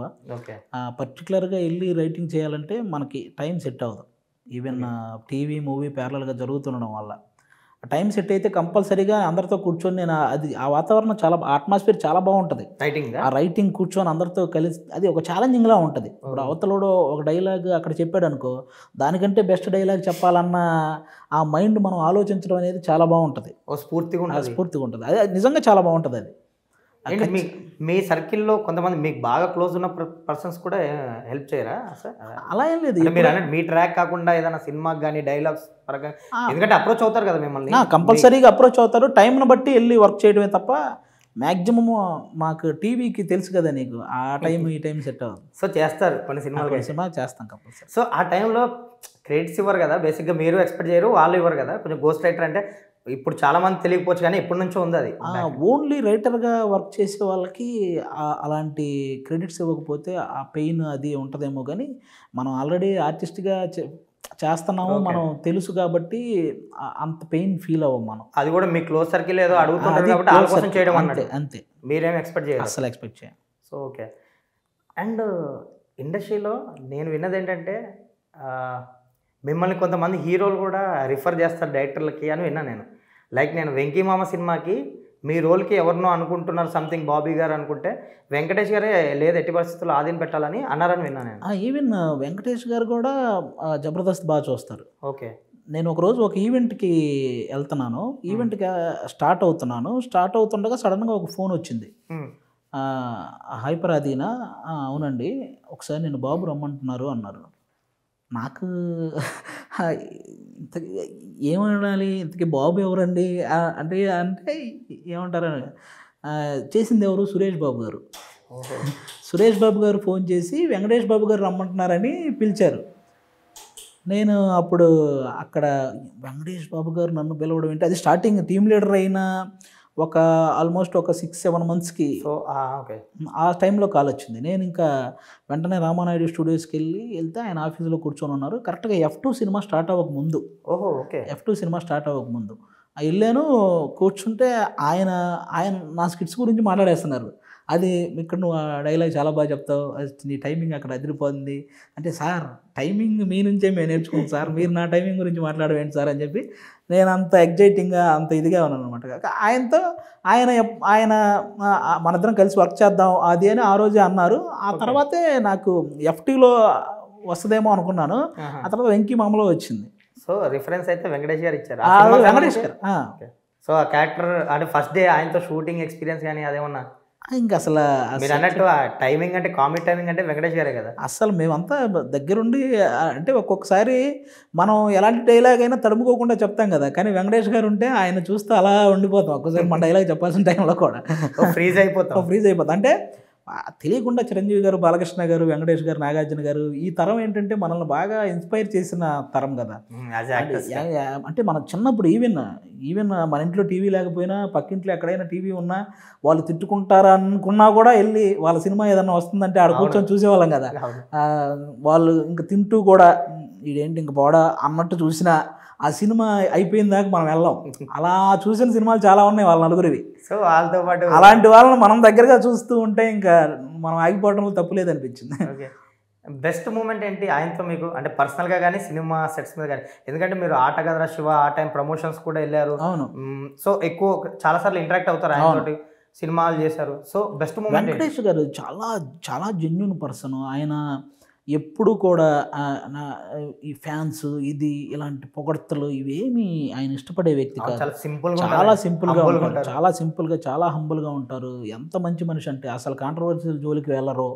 ఇన్నేళ్ళ ఈ సినిమా ఇండస్ట్రీలో ఈవెన్ అతని మీద ఒక కాంట్రవర్సీ కూడా ఉండదు. ఎవరైనా వెంకటేష్ గారు నేను మీ ఫ్యాన్ అండి అని పరిగెత్తుకుంటూ వచ్చినా ముందు చదువుకోమ్మా అంటాడు. ఆయన అలా అని ఎంకరేజ్ చేసే టైప్ కాదు. ఎంత మంచి పర్సన్ అంటే ముందు చదువుకోమ్మా అంటాడు వాళ్ళని. ఇవన్నీ తర్వాత ముందు అంత మంచి మనిషి అనమాట. తర్వాత మీరు ఇంకోటి మర్చిపోయారు, మీ ఫ్యామిలీ వాళ్ళ ఫ్యామిలీస్ గురించి అడుగుతారు. మీ ఫ్యామిలీ ఎలా ఉంది, మీ ఫ్యామిలీ కంపల్సరీ స్టడీ అని చెప్తుంటారు. ఆయన 2 విషయాలు ఎక్కువ చెప్తుంటారు అసలు అలాంటివి. సో బెస్ట్ మూమెంట్ ఏంటి మీకు ఆయనతో? ఏదన్నా అరే ఈరోజు అసలు అంటే కాన్వర్జేషన్లో ఏదైనా సంథింగ్ సెట్లో ఆయనకు సంబంధించిన సీన్స్ మా కాంబినేషన్స్ ఉన్నప్పుడల్లా అది ప్రతిదీ ఒక బెస్ట్ మూమెంట్ లాగా ఉండేది. ఎందుకంటే అంత జోవియల్గా ఉంటారు ఆయన. ఎవరైనా ఏదైనా రే చెప్పరా ఏంట్రా ఆలోచిస్తున్నావు ఏంట్రా చెప్పరా ఒక ఎనర్జీ ఉంటుంది ఆయన. కెమెరా ఆన్ చేయగానే, కెమెరా ఆఫ్లో ఉన్నప్పుడు ఆయన ఎంత అంటారో కెమెరా ఆన్ చేయగానే ఆయనలో వచ్చే ఎనర్జీ, ఆ యాక్టింగ్ రిలేటెడ్ కానీ ఆ జోవియల్గా ఉండే విధానం కానీ వేరే లెవెల్ అసలు. అది ప్రతిదీ మర్చిపోలేని మూమెంటే. అండ్ సినిమా ఇండస్ట్రీలోకి వచ్చారు, ఆ సినిమాలు చేస్తున్నాడు. ఒక టైంలో అంటే మీకు రావాల్సిన ఆపర్చునిటీస్ అయితే రాలేదు నాకు తెలిసి. తొలి ప్రేమ తర్వాత అందరూ ఇంకా స్టార్ కామెడియన్ అది ఇంకా కొట్టేశాడు, ఒక హిట్ కొట్టేశాడు, క్యారెక్టర్ పేలింది అయ్యి అనుకున్నారు. కానీ ఆ తర్వాత కొంచెం తగ్గినాయి అన్నీ. ఊహించిన ఆఫర్లు అయితే రాలేదు. అంటే ఎందుకు అనుకుంటున్నారు మీరు, ఎందుకు రాలేదు అనుకుంటున్నారు? నేను అస్సలు ఎప్పుడు కూడా అది మనకు రాలేదేంటి, ఇది మనకు రాలేదేంటి అని నేను ఎప్పుడు ఫీల్ అయిన సందర్భాలు అస్సలు లేవు. నాకు రావాలనుకున్నది నా దాకా వస్తుంది అనే సెన్స్లోనే ఉంటాను. నేను వెళ్ళి ఎవడ క్యారెక్టర్ ఏమన్నా ఆవిడ చేస్తున్నాడు అంటే కదా అది నాకు ఇవ్వండి అని నేను ఎప్పుడు అడగను, అస్సలు ఎప్పుడు అడగను. అది ఎవరికి పోవాలో వాళ్ళకే వెళ్తుంది. ఆ డైరెక్టర్ మనం కావాలనుకున్నప్పుడే ఆ క్యారెక్టర్ బాగుంటుంది. ఇంకా చెప్పాలంటే కూడా మనం వెళ్ళి అడిగితే వచ్చే క్యారెక్టర్లో పెప్ ఉండదు ఎప్పుడు. అటు సైడ్ నుంచి వస్తేనే ఆ క్యారెక్టర్ చాలా బాగుంటుంది. మన కోసం రాసుకున్నారు కాబట్టి మనం ఏం చేయాలి, ఏం చెప్పాలి ఇవన్నీ చాలా బాగుంటాయి. ఎప్పుడైతే మనం వేరేవాడి క్యారెక్టర్ మనం వెళ్ళి అడిగితే మనకు వచ్చిందనుకో కంపల్సరీగా అందులో పెప్పు ఉండదు. మనం చేస్తున్నా మనకి సాటిస్ఫాక్షన్ ఉండదు. మీరు అన్నది ఇప్పుడు వేరే క్యారెక్టర్ అవి పక్కన పెడితే అంటే మీ మనసులో ఉంటుంది కదా, అరే మనకి ఇంకా రావట్లేదేంటి, మంచి హిట్ అయింది, నేనదే నాకు రావట్లేదేంటి అని ఆలోచించి అంత ఖాళీగా నేను లేను. టీవీ షోలు ఈవెన్ నా టీవీ షోలు రన్నింగ్లో ఉండేవి. నేను అప్పుడు ఇంకా చెప్పాలంటే నేను ఈటీవీలో 5 షోలకి నేనే రైటర్గా రాసేవాడిని నేను చేస్తూ. ఓకే, మీరు గమనిస్తే జబర్దస్త్ నా స్కిట్ నేనే రాసుకోవాలి, చెయ్యాలి. ఓకే, నా షో నా ఇష్టం. చంటి బ్రదర్ చేశాడు కదా, అది నేనే రాయాలి. సినిమా చూపిస్తా మావా అని ఒక ప్రోగ్రాం, అది నేనే రాయాలి. దీనికి తోడు మెయిన్ ఈవెంట్లు జరుగుతాయి, దసరా ఈవెంట్ అని, సంక్రాంతి ఈవెంట్ అని, ఇవన్నీ నేనే రాయాలి. డీ షో నేనే రాయాలి. ఇవన్నీ నేను రాస్తూ చేసినవి. అప్పుడు నాకు ఎంత వర్క్ ఉంటుంది. నేను ఇదేంటి నాకేం సినిమా రాలేదని ఆలోచించేంత ఖాళీగా నేను ఉంటాను అప్పుడు అస్సలు. అందుకే నాకు వచ్చిన సినిమా చేసుకుంటూ వెళ్ళేవాడిని, ప్యారలల్గా టీవీ చేస్తున్నాను. మీకు లక్కీగా టీవీ ఉంది కాబట్టి ఎప్పుడు కూడా నాకు ఆ గ్యాప్ అనే ఫీల్ కానీ ఎప్పుడు రాలేదు. బై నాకు అసలు ఆ టైంకి నాకు వచ్చేవి ఏదో ఒక సినిమా, ఒకటి అయిపోయేసరికి ఇంకొక సినిమా వచ్చేది. నాకే ఒక 10 సినిమాలు ఒకేసారి వచ్చేయాలని కూడా నేను ఎప్పుడు అనుకోలేదు. నాది ఒక సినిమా అయిపోయిన తర్వాత ఇంకో సినిమా వస్తుంటే చాలు, ఇదే జరుగుతుంటే చాలు అనుకున్నా. అదైతే జరుగుతూనే ఉంది, ఎక్కడ ఆగకుండా. అంటే మీరు అన్నట్టు ఆగకుండా వస్తున్నాయి కానీ ఒక బంచ్ ఆఫ్ రావట్లేదు నిజంగా చెప్పాలంటే. అంతే ఆ టైంలో అంత లేదు. నాకు తెలిసి బంచ్ ఆఫ్ ఫ్లో అనేది ప్రతి జనరేషన్లో ఒక్కొక్క కమెడియన్కే ఉంటుంది. అవును, బంచ్ ఆఫ్ ఫ్లో. మిగతా వాళ్ళంతా కామన్గా సినిమా పోయి సినిమా చేసుకుంటూ వెళ్తారు తప్ప ఇప్పుడు నేను ఖాళీగా లేను ఒక రోజులో 3 షిఫ్ట్లు చేసే అంత తీరు కొంతమందికి వస్తుంది. ఒక టైంలో బ్రహ్మానందం గారు కానీ, ఒక టైంలో వేణుమాధవ్ గారు కానీ, ఒక టైంలో సునీల్ గారు కానీ, ఒక టైంలో వెన్నెల కిషోర్ గారు, ఇప్పుడు సత్య. ఇట్లా అలా ఒక్కొక్క జనరేషన్లో ఒక్కొక్క కమెడియన్కి ఇన్ని ఇయర్స్ అని వాళ్ళ టార్గెట్ ఉంటుంది. ఇన్ని ఇయర్స్ ఒక 4 ఇయర్స్ ఈ కమెడియన్ ఈ కంటిన్యూగా బిజీగా ఉంటాడు, ఇలా ఈ కమెడియన్. అలా ఒక టైం మనకి కంపల్సరీగా ఈ 3 షిఫ్ట్లు చేసే టైం ఒకటి వస్తుంది. నేను మ్యాక్సిమం 2 షిఫ్ట్లు చేశాను. 2 సినిమాలకైతే ఉదయం మధ్యాహ్నం వరకు ఒక సినిమా చేసి మళ్ళీ మధ్యాహ్నం నుంచి ఇంకో సినిమాకి వెళ్ళిన సందర్భాలు ఉన్నాయి. కానీ 3 షిఫ్ట్లు చేసే టైం కూడా వస్తుంది. ఒక సినిమా అది ఎప్పుడు ఎలా పడిద్ది అనేది మీరు అన్నట్టు టైం అంతే, ఒక టైం అంతే. అసలు బేసిక్గా కామెడీని ఎలా చూస్తారు మీరు? అంటే కామెడీ పలు రకాలు, స్లాబ్ స్టిక్ కామెడీ అనొచ్చు, చాలా రకాలు ఉంటాయి. డ్రామా ఉంటుంది, సంథింగ్ పంచులు ఉంటాయి, అంటే డిఫరెంట్ ఆఫ్ కామెడీ. అసలు మీ పర్స్పెక్టివ్లో కామెడీ ఏంటి? కామెడీ అనేది కామెడీ అంటే జోక్ అనేది ఒక్కసారి చూసి నవ్వేసి మర్చిపోతారు అంతే, అంతవరకే. మనం దాన్ని ఏదో భూతత్వంలో పెట్టి చూడక్కర్లేదు. నేనేమంటానంటే ఒకడికి డైరెక్ట్గా పంచ్ టు పంచ్ చూసుకుంటూ వెళ్ళడం ఇష్టం, ఒకడికి డ్రామా చూడడం ఇష్టం, ఒకడేమో చిన్న బిజినెస్ టైపు పంచులు రెండు ఉంటే చూడాలనుకుంటాడు. ఇదే మ్యాక్సిమం మా జబర్దస్త్లో జరిగిందంతా. నేను రాకముందు జరిగింది ఏంటంటే చంద్రన్న డ్రామా చేసేవాడు, ఓకే, సుధీర్ బ్రదర్ వాళ్ళు పంచులతో టైమింగ్ ఆటో పంచులు చిన్న బిజినెస్ వాటితో అలా చేసేవాళ్ళు. నేను వచ్చాక నేను రెండు మిక్స్ చేద్దామని ఫిక్స్ అయ్యాను. అంటే నేను ఇంకో లెవెల్కి వెళ్ళాలంటే నా టార్గెట్ వాళ్ళిద్దరు అన్నట్టు నేను కొంచెం ఎక్స్పోజ్ అవ్వాలి. నేను ఇప్పుడు ఆల్రెడీ టాప్లో ఉన్న వాళ్ళని టార్గెట్ చేస్తేనే కదా నేను ఇంకో లెవెల్కి వెళ్ళాలంటే. అలా నాకు ఈవెన్ త్రివిక్రమ గారు మీకు చెప్పినట్టు అతడు సినిమాలో బ్రహ్మానందం గారి ట్రాక్ నాకు ఇన్స్పిరేషను. బ్రహ్మానందం గారు అలా దిగిన దగ్గర నుంచి ఆయన వెళ్ళిపోయే వరకు కంటిన్యూగా అందరిని ఆడేసుకొని వెళ్ళిపోతారు. అవును, అంతే. ఓకే, ఆ 10 నిమిషాలు మనం ఎంత ఎంజాయ్ చేస్తాం? నేను అంతే, నాకు ఇచ్చిన 10 నిమిషాల్లో నేను టప్పలాడించి వెళ్ళిపోవాలి అంతే. అది ఆడియన్స్ దాన్ని బాగా ఎంకరేజ్ చేశారు, వేరే లెవెల్లో చూశారు.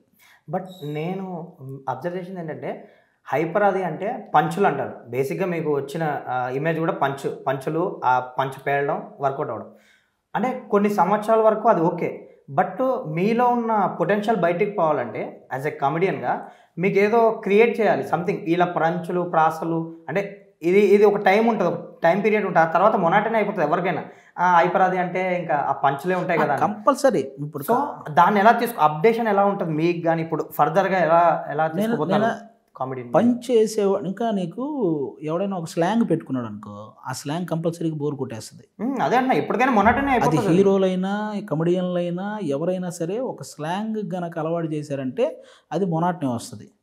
ఇంకా పంచ్ బేస్డ్ వాళ్ళకి నేను ఎందుకు అడ్వాంటేజ్ ఉందంటున్నానంటే సిచ్యువేషన్స్ మారుతూ ఉంటాయి. ఓకే, కరెంట్ అఫైర్స్ మారుతూ ఉంటాయి. బయట కరెంట్ అఫైర్స్ రోజుకు బోలెడు జరుగుతుంటాయి. అవును, ఇప్పుడు నేను ఏదన్నా పాలిటిక్స్ రిలేటెడ్ ఏదన్నా జరిగిందనుకో, దాని రిలేటెడ్ నేను కౌంటర్ వేస్తాను. అదే ఆ టైంకి అది హైలైట్ అయిపోద్ది. అది పంచ ఇదేం చూడరా, అదేదో కౌంటర్ వేసాడు చూడండిరా అని చెప్పి అది వైరల్ అవుద్ది. బయట ఇంకోటి ఏదో ఒక బిజినెస్ తరహా షేర్ మార్కెట్లో ఇంకేదో జరిగింది, నేను ఆ షేర్ మార్కెట్ రిలేటెడ్ ఒక పంచ్ చేస్తాను, అది ఆ టైంకి అదే హైలైట్.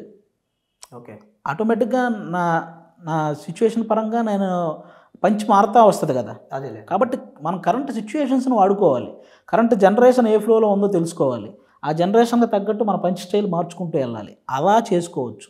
ఈవెన్ మీరు చెప్పినట్టు నన్ను ఇంకోలాగా చూడాలనుకునేవాడు ఇంకోలాగా క్రియేట్ చేస్తే కంపల్సరీగా అది చేసుకుంటూ వెళ్తాం. ఈవెన్ ఇప్పుడు వెంకట్లోరి అన్న సూపర్ కామెడీ పెట్టేసి ఏం చేయడం, తొలి ప్రేమ వరకు తర్వాత నుంచి ఒక డీసెంట్ రోల్స్ చేస్తుంటారు. ఈవెన్ లక్కీ భాస్కర్లో చిన్న రోల్ చేసినా ఆయన డీసెంట్గా ఒక షేర్, ఓకే నా దగ్గరకు వచ్చి ఎవరో షేర్లు కొనుక్కోవడానికి హీరో వస్తాడను ఆ చిన్న ఇప్పుడు రేపు సార్లో కూడా అంతే కదా, సార్లో కూడా ఒక లెక్చరర్ లాగా చిన్న ఫన్ ఉన్న మ్యాక్సిమం ఆ చిన్న నార్మల్గా మాట్లాడే ఇది కూడా ఉంటుంది అనమాట. ఇప్పుడు రేపు ఒక కొత్త హీరోతో ఇంకో సినిమా చేస్తున్నాను, అది అసలు అందులో ఫన్ ఉండదు, ఓన్లీ ఒక ఫ్రెండ్షిప్, ఆ చిన్న ఎమోషన్, ఆ రిలేటెడ్. ఓకే, కాబట్టి కంపల్సరీగా నన్ను కొత్తగా చూడాలనుకునే వాళ్ళు చాలామంది ఉంటారు. ఈవెన్ మారుతి గారు కూడా అది నిన్ను పంచ్ స్టైల్ కాదు, నేను ఇంకో స్టైల్లో చూపిస్తా ఒక రోజు కంపల్సరీ అన్నాడు. నేను అదే అన్నా, ఎందుకంటే అది ఎప్పటికైనా మొనాటనే అయిపోతుంది. ఇప్పుడు హైపర్ అది అంటే పంచులు, ఈ ప్రాసలు అంటే నేననే కాదు, సునీల్ అన్నైనా, వేణుమాధవ్ అన్నైనా, బ్రహ్మానందం గారైనా వీళ్ళందరూ కూడా ఎప్పుడూ కామెడీనే చేయలేదు, ఎమోషనల్ క్యారెక్టర్స్ కూడా చేశారు. ఈవెన్ అంత కామెడీ చేసే బ్రహ్మానందం గారు రంగమార్తాండ చేయగానే అందరూ క్లాప్స్ కొట్టారు. అవును, ట్రూ. ఎందుకంటే ఇది ఆయనకి అలాంటివి చేయాలని ఉంటుంది. ఈవెన్ మాకు కూడా, మా జబర్దస్త్ ఆర్టిస్టులకు కానీ, మా సినిమాల్లో ఉన్న కమెడియన్లు అందరికీ కానీ ఛాలెంజింగ్ రోల్స్ చేయాలని ప్రతి ఒక్కరికి ఉంటుంది. అలాంటి రోల్ వస్తే కంపల్సరీగా ప్రూవ్ చేసుకోవడం ఇంకా బాగా యాక్సెప్టెన్స్ వస్తుంది కూడా. ఒక కమెడియన్ ఎమోషనల్ క్యారెక్టర్ చేస్తే వచ్చే అంత యాక్సెప్టెన్స్ జనరల్ క్యారెక్టర్ ఆర్టిస్టులకు కూడా రాదు. నువ్వు గమనిస్తే ఇప్పుడు మా సినిమాలో సునీల్ గారు, వేణుమాధవ్ గారు అన్నవరం సినిమాలో ఇవన్నీ కూడా అందుకే నేను చెప్తున్నాను, రంగమార్తాండలో అంత పెద్ద ప్రకాష్ రాజ్ గారు, ఇంతమంది రమ్యకృష్ణ గారు ఇలాంటి ఆర్టిస్టులు ఉన్నా బ్రహ్మానందం గారికి వచ్చినంత పేరు వాళ్ళు, ఎందుకంటే వాళ్ళు రెగ్యులర్గా చేస్తారు. ప్రకాష్ రాజ్ గారు అది రెగ్యులర్గా చేసి మెప్పించగలరు, కానీ బ్రహ్మానందం గారు చేయడం చాలా పెద్ద విషయం, చాలా గొప్ప విషయం. అందుకే ఒక కమెడియన్ కనుక కొత్త రోల్ చేస్తే వచ్చేంత అప్లాజ్ ఇంకే ఆర్టిస్ట్కి రాదు.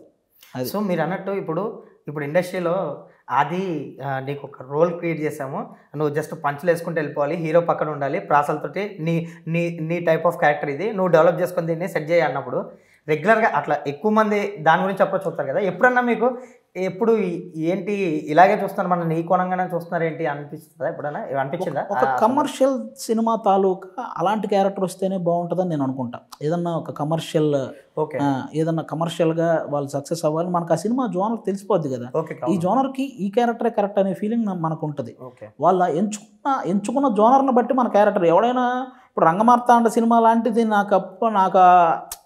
నాకు అప్రోచ్ అయ్యి వాళ్ళు నువ్వు ఇక్కడ పంచులేయాలి కుమ్మేసుకుంటే వెళ్ళాలంటే అదేంటి ఈ జోనర్లో ఎందుకండి అవి అని నేను కూడా అడగొచ్చు. ఓకే కాబట్టి నేను చెప్తున్నాను ఆ జోనర్ని బట్టి మనం. ధమాకా సినిమాకి మీరు బేసిక్గా వన్ డే ఆర్టిస్ట్. అవును, చిన్న సీన్ ఉంది, పిలిచారు, మీరు వెళ్ళారు, కట్ చేసి అది లెంతీ అయింది, లెంతీ క్యారెక్టర్ అయింది, సినిమాని ఒక వైబ్ తీసుకొచ్చింది, మీ కామెడీ బాగా ఫన్ జనరేట్ చేసింది, పేలింది థియేటర్స్లో, చాలా హెల్ప్ అయింది ఆ సినిమాకి మీ కామెడీ కూడా. సో దాని బ్యాక్ అని చెప్పండి. ఫస్ట్ రోజు జస్ట్ ఒకటే సీను రావు రమేష్ గారితో చిన్న డిస్కషన్ జరిగి వాళ్ళని తీసుకెళ్ళి కారులో దింపాలి, ఒక డైలాగ్ చెప్పాలి, ఇంతే. ఐ థింక్ నాకు వన్ డే కూడా కాదు, హాఫ్ డే అంతే. హాఫ్ డేకి ఎప్పుడైతే ఫస్ట్ షాట్ నాకు రావు రమేష్ గారికి శ్రీలీల గారికి మధ్య జరిగిందో, రావు రమేష్ గారిది నాది ఇద్దరు కాంబినేషన్ వెంటనే అసలు ఫస్ట్ డైలాగ్కే కెమెరా ముందోళ్ళు, డైరెక్టరు, రాసిన ప్రసన్న బ్రదరు అందరూ కూడా మానిటర్ ముందు గట్టిగా నవ్వేశారు. ఈవెన్ పక్కనున్న సెట్ అసిస్టెంట్లు అందరూ.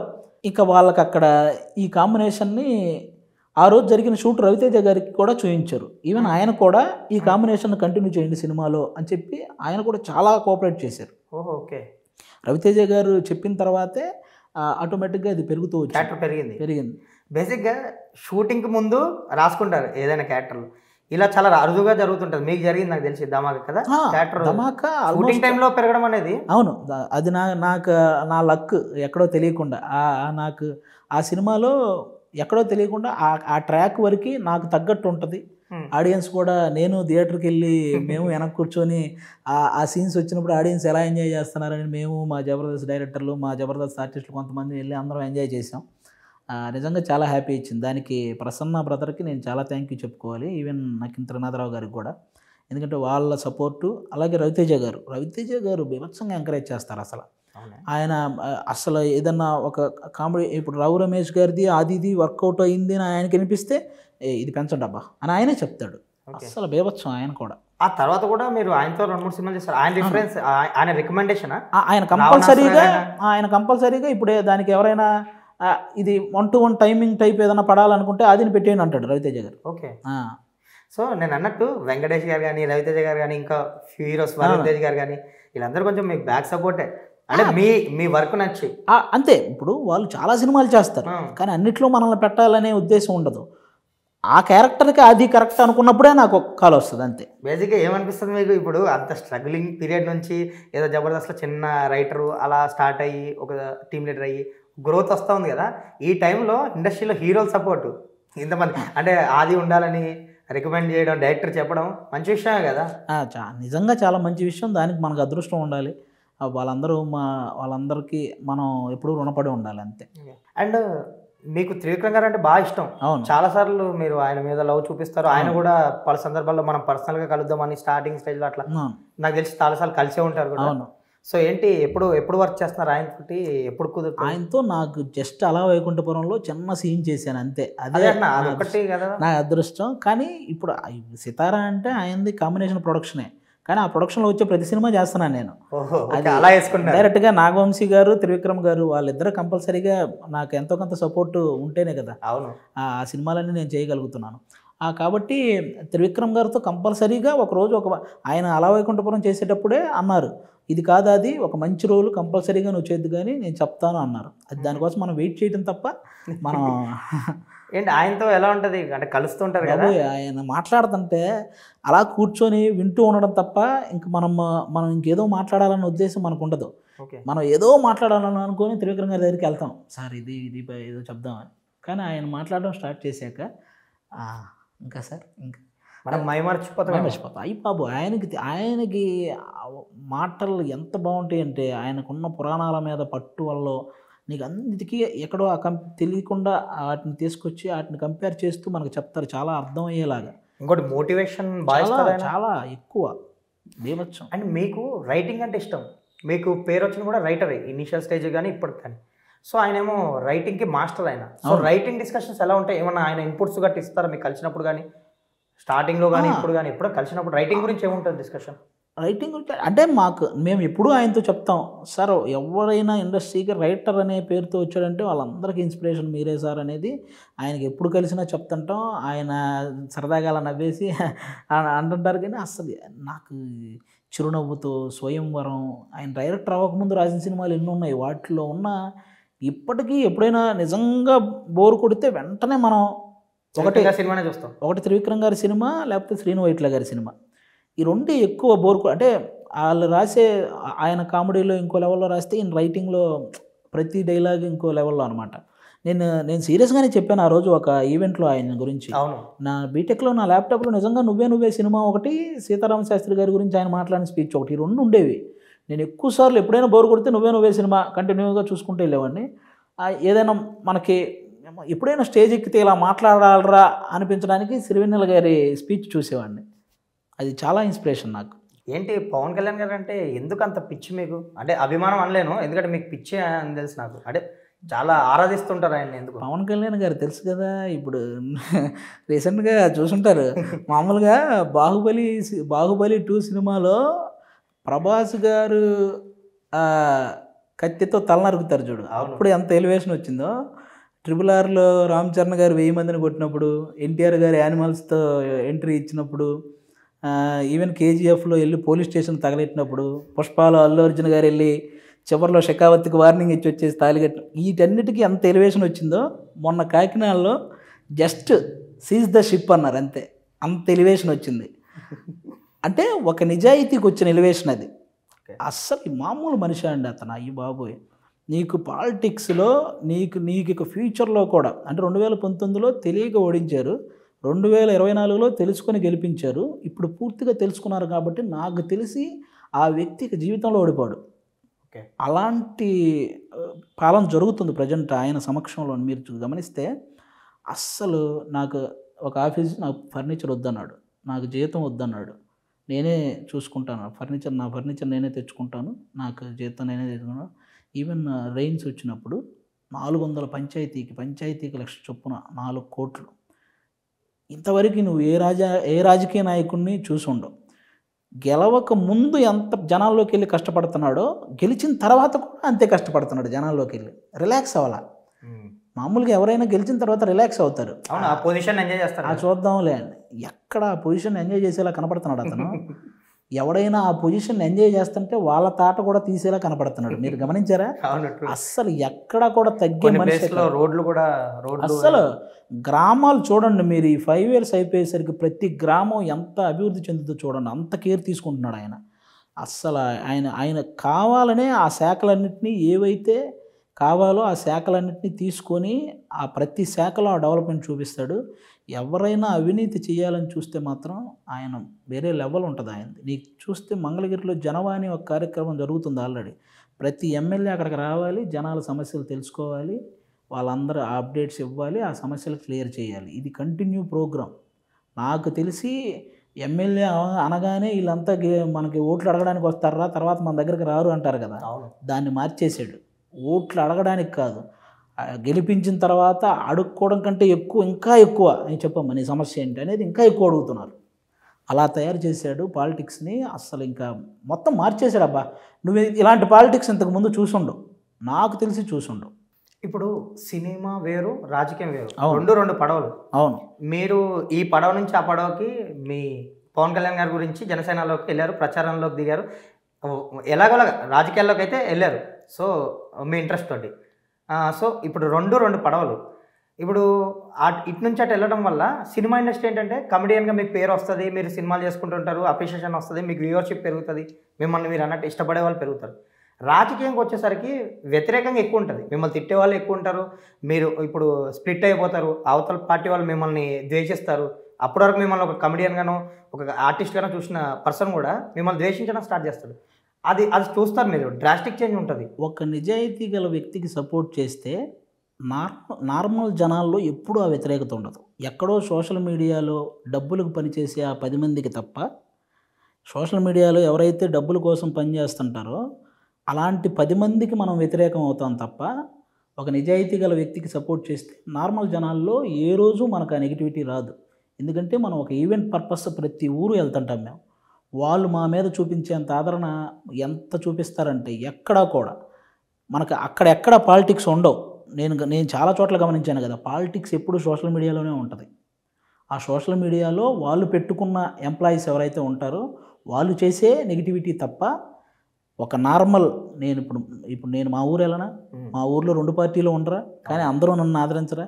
వేరే ఊరు ఈవెంట్కి వెళ్ళినా అక్కడ కూడా అంతే, షూటింగ్లకి అవుట్డోర్ వెళ్ళినా అందరూ వచ్చి ఫోటోలు దగ్గర, లేకపోతే ఇలా ఇవన్నీ జరుగుతుంటాయి. నేను అందుకే దాన్ని అసలు నమ్మను. ఓకే, నార్మల్ జనాల్లో నెగిటివ్ వస్తుందని నేను నమ్మను. ఇంకో విషయం ఏంటంటే, మనం ఎప్పుడూ కూడా పవన్ కళ్యాణ్ గారు చెప్పేది ఒకటే, ఏ వ్యక్తి గురించి వ్యక్తిగతంగా మాట్లాడకండి. ఏదైనా ఒకవేళ రాజకీయం మాట్లాడాల్సి వస్తే రాజకీయంగానే మాట్లాడండి, రాజకీయంగానే విమర్శించండి. అంతే తప్ప వాళ్ళు ఎంత రెచ్చగొట్టినా వాళ్ళ గురించి వ్యక్తిగతంగా మాట్లాడకండి అని కళ్యాణ్ గారు చెప్తారు. అస్సలు ఇంతవరకు ఎప్పుడు కూడా ఎవరిని అలాంటి వాళ్ళని దగ్గర కూడా రానివాడు ఆయన. ఎవరైనా అవతల వాళ్ళ ఫ్యామిలీల గురించి, అవతల వాళ్ళ ఇది గురించి వాళ్ళని ఎంకరేజ్ చేసి అలాంటి వాళ్ళని ఇలా చేయి అని చెప్పే వ్యక్తి కాదు ఆయన. ఆయన వాటిని ఖచ్చితంగా ఖండిస్తాడు అలా ఎవరైనా చేస్తే. సో ఆ వ్యతిరేకత అయితే ఉండదు అంటున్నారు. వ్యతిరేకత ఉండదు, నార్మల్ జనాల్లో ఎప్పటికీ ఉండదు. ఓకే, అంటే నేనేంటంటే ఆ పార్టీని ఇప్పుడు మీరు అన్నట్టు ఏదో ఆ పార్టీ గురించి ఏదో మాట్లాడినప్పుడు ఆ పార్టీ వాళ్ళు కొంచెం అఫెండ్ అవ్వడం లేదంటే, నేను అందుకే అంటున్నాను, నేను ఇప్పుడు లైక్ మీరు పిఠాపురం ప్రచారంకి వెళ్ళినప్పుడు ఏం చెప్తాం, కళ్యాణ్ గారు ఏం చేస్తారు, ఏం చేయబోతున్నారు, అవతల వాళ్ళు ఏం తప్పులు చేశారు, ఇవే చెప్తాం. మీరు పవన్ కళ్యాణ్ గారు చెప్పిన సిద్ధాంతాన్ని పాటిస్తారు అంతే. అంతే, ఓకే, అవతల వాళ్ళ తప్పుల్ని చూపిస్తాం, ఈయన చేయాల్సిన మంచిని చూపిస్తాం అంతే. అందులో తప్పే ఉంది, అది అసలు తప్పే కాదు. అసలు ఇంకా చెప్పాలంటే ఓటేసి ప్రతి ఒక్కరు అది మాట్లాడాలి. ఓన్లీ ఓటేసి వచ్చి మన పని మనం చేసుకోవడం అనేది కాదు కదా. నువ్వు ఓటేసి ఒకరిని సెలెక్ట్ చేసుకుంటున్నావంటే అతను తప్పు చేసినప్పుడు కూడా అడిగే హక్కు నీకు ఉందని అర్థం. అలాంటప్పుడు ఇప్పుడు నాకు ఆంధ్రప్రదేశ్లో ఓటు ఉంది, నేను ఓటేసాను, ఓటేసినప్పుడు తప్పు జరిగితే ప్రశ్నించే హక్కు నాకు కంపల్సరీగా ఉంటుంది. అది ఎవరైనా సరే ఓటర్ హక్కు అంటారు. అది ఓటర్ హక్కు తప్ప కళ్యాణ్ గారు చెప్పారనో లేకపోతే ఇంకొకరు చెప్పారనో ఎన్ని పక్కన పెడితే ఒక ఓటర్గా నీకు హక్కు ఉంది కదా. ఏదో ఆ రోజు వెళ్ళి ఓటేసి నా బాధ్యత అయిపోయిందని కాదు కదా. మనందరం గెలిపించుకుని దేనికి, ఆయన ఏదో చేస్తారని కదా. ఆ చేయనప్పుడు మనం అది ప్రశ్నించాలి. సో పవన్ కళ్యాణ్ గారిలో మీకు నచ్చే బెస్ట్ క్వాలిటీ ఏంటి? అంటే పాలిటిక్స్ కానీ యాజ్ యాక్టర్ కానీ ఏదైనా సహాయం చేసే గుణం అబ్బా. అది అది అది అందరికీ రాదు యాక్చువల్గా, చాలామందికి అది రాదు. ఆయనకి నిజంగా డబ్బు మీద ఇంత ఇంట్రెస్ట్ కూడా లేదు, అస్సలు లేదు. అంటే ఇది దాచేసుకుందాం, ఇక్కడేవో స్థలాలు కొనుక్కుందాం, లేకపోతే పొలాలు కొనుక్కుందాం, ఇలాంటి ఆలోచన లేని ఏకైక మనిషి నేను చూసిన వాళ్ళలో. నీకు ఇండస్ట్రీలో అవని ఎవరైనా అవని వెంటనే ఇది రాగానే నీకు ఏం చేద్దాం, ఎక్కడ కొందాం, ఎంత కొందాం, ఎక్కడ పెట్టుకుందాం, ఏ కాడికి ఇన్వెస్ట్మెంట్ గురించి ఆలోచిస్తారు ఎవరైనా. ప్రపంచంలో ఉన్న డబ్బంతా మనకే రావాలి అన్నంత ఆలోచన ఉంటుంది ప్రతి ఒక్కడికి. అతను ఒక్కడికే డబ్బు నాకు అసలు సమస్యే కాదు, అది అసలు నాకు అది వద్దు, దాని మీద నాకు అంత ఇంట్రెస్ట్ లేదు. ఈవెన్ అతను చాలా ప్రేమగా కొన్ని ఆవుల్ని వాటిని పెట్టుకున్న ఫామ్ హౌస్ను కూడా అమ్మేద్దాం అనుకున్నాడు ఒక టైంలో ఈ రాజకీయ పార్టీ నడపడానికి. ఏదో నాగబాబు గారి దగ్గరుండి అది ఒక్కటే ఉంచరా అంటే ఉంచారు, లేకపోతే అది కూడా ఉండేది కాదు. ఇప్పటికీ గెలిచిన తర్వాత కూడా ఆల్మోస్ట్ అప్పుల్లో ఉన్న ఏకైక రాజకీయ నాయకుడు పవన్ కళ్యాణ్ గారు.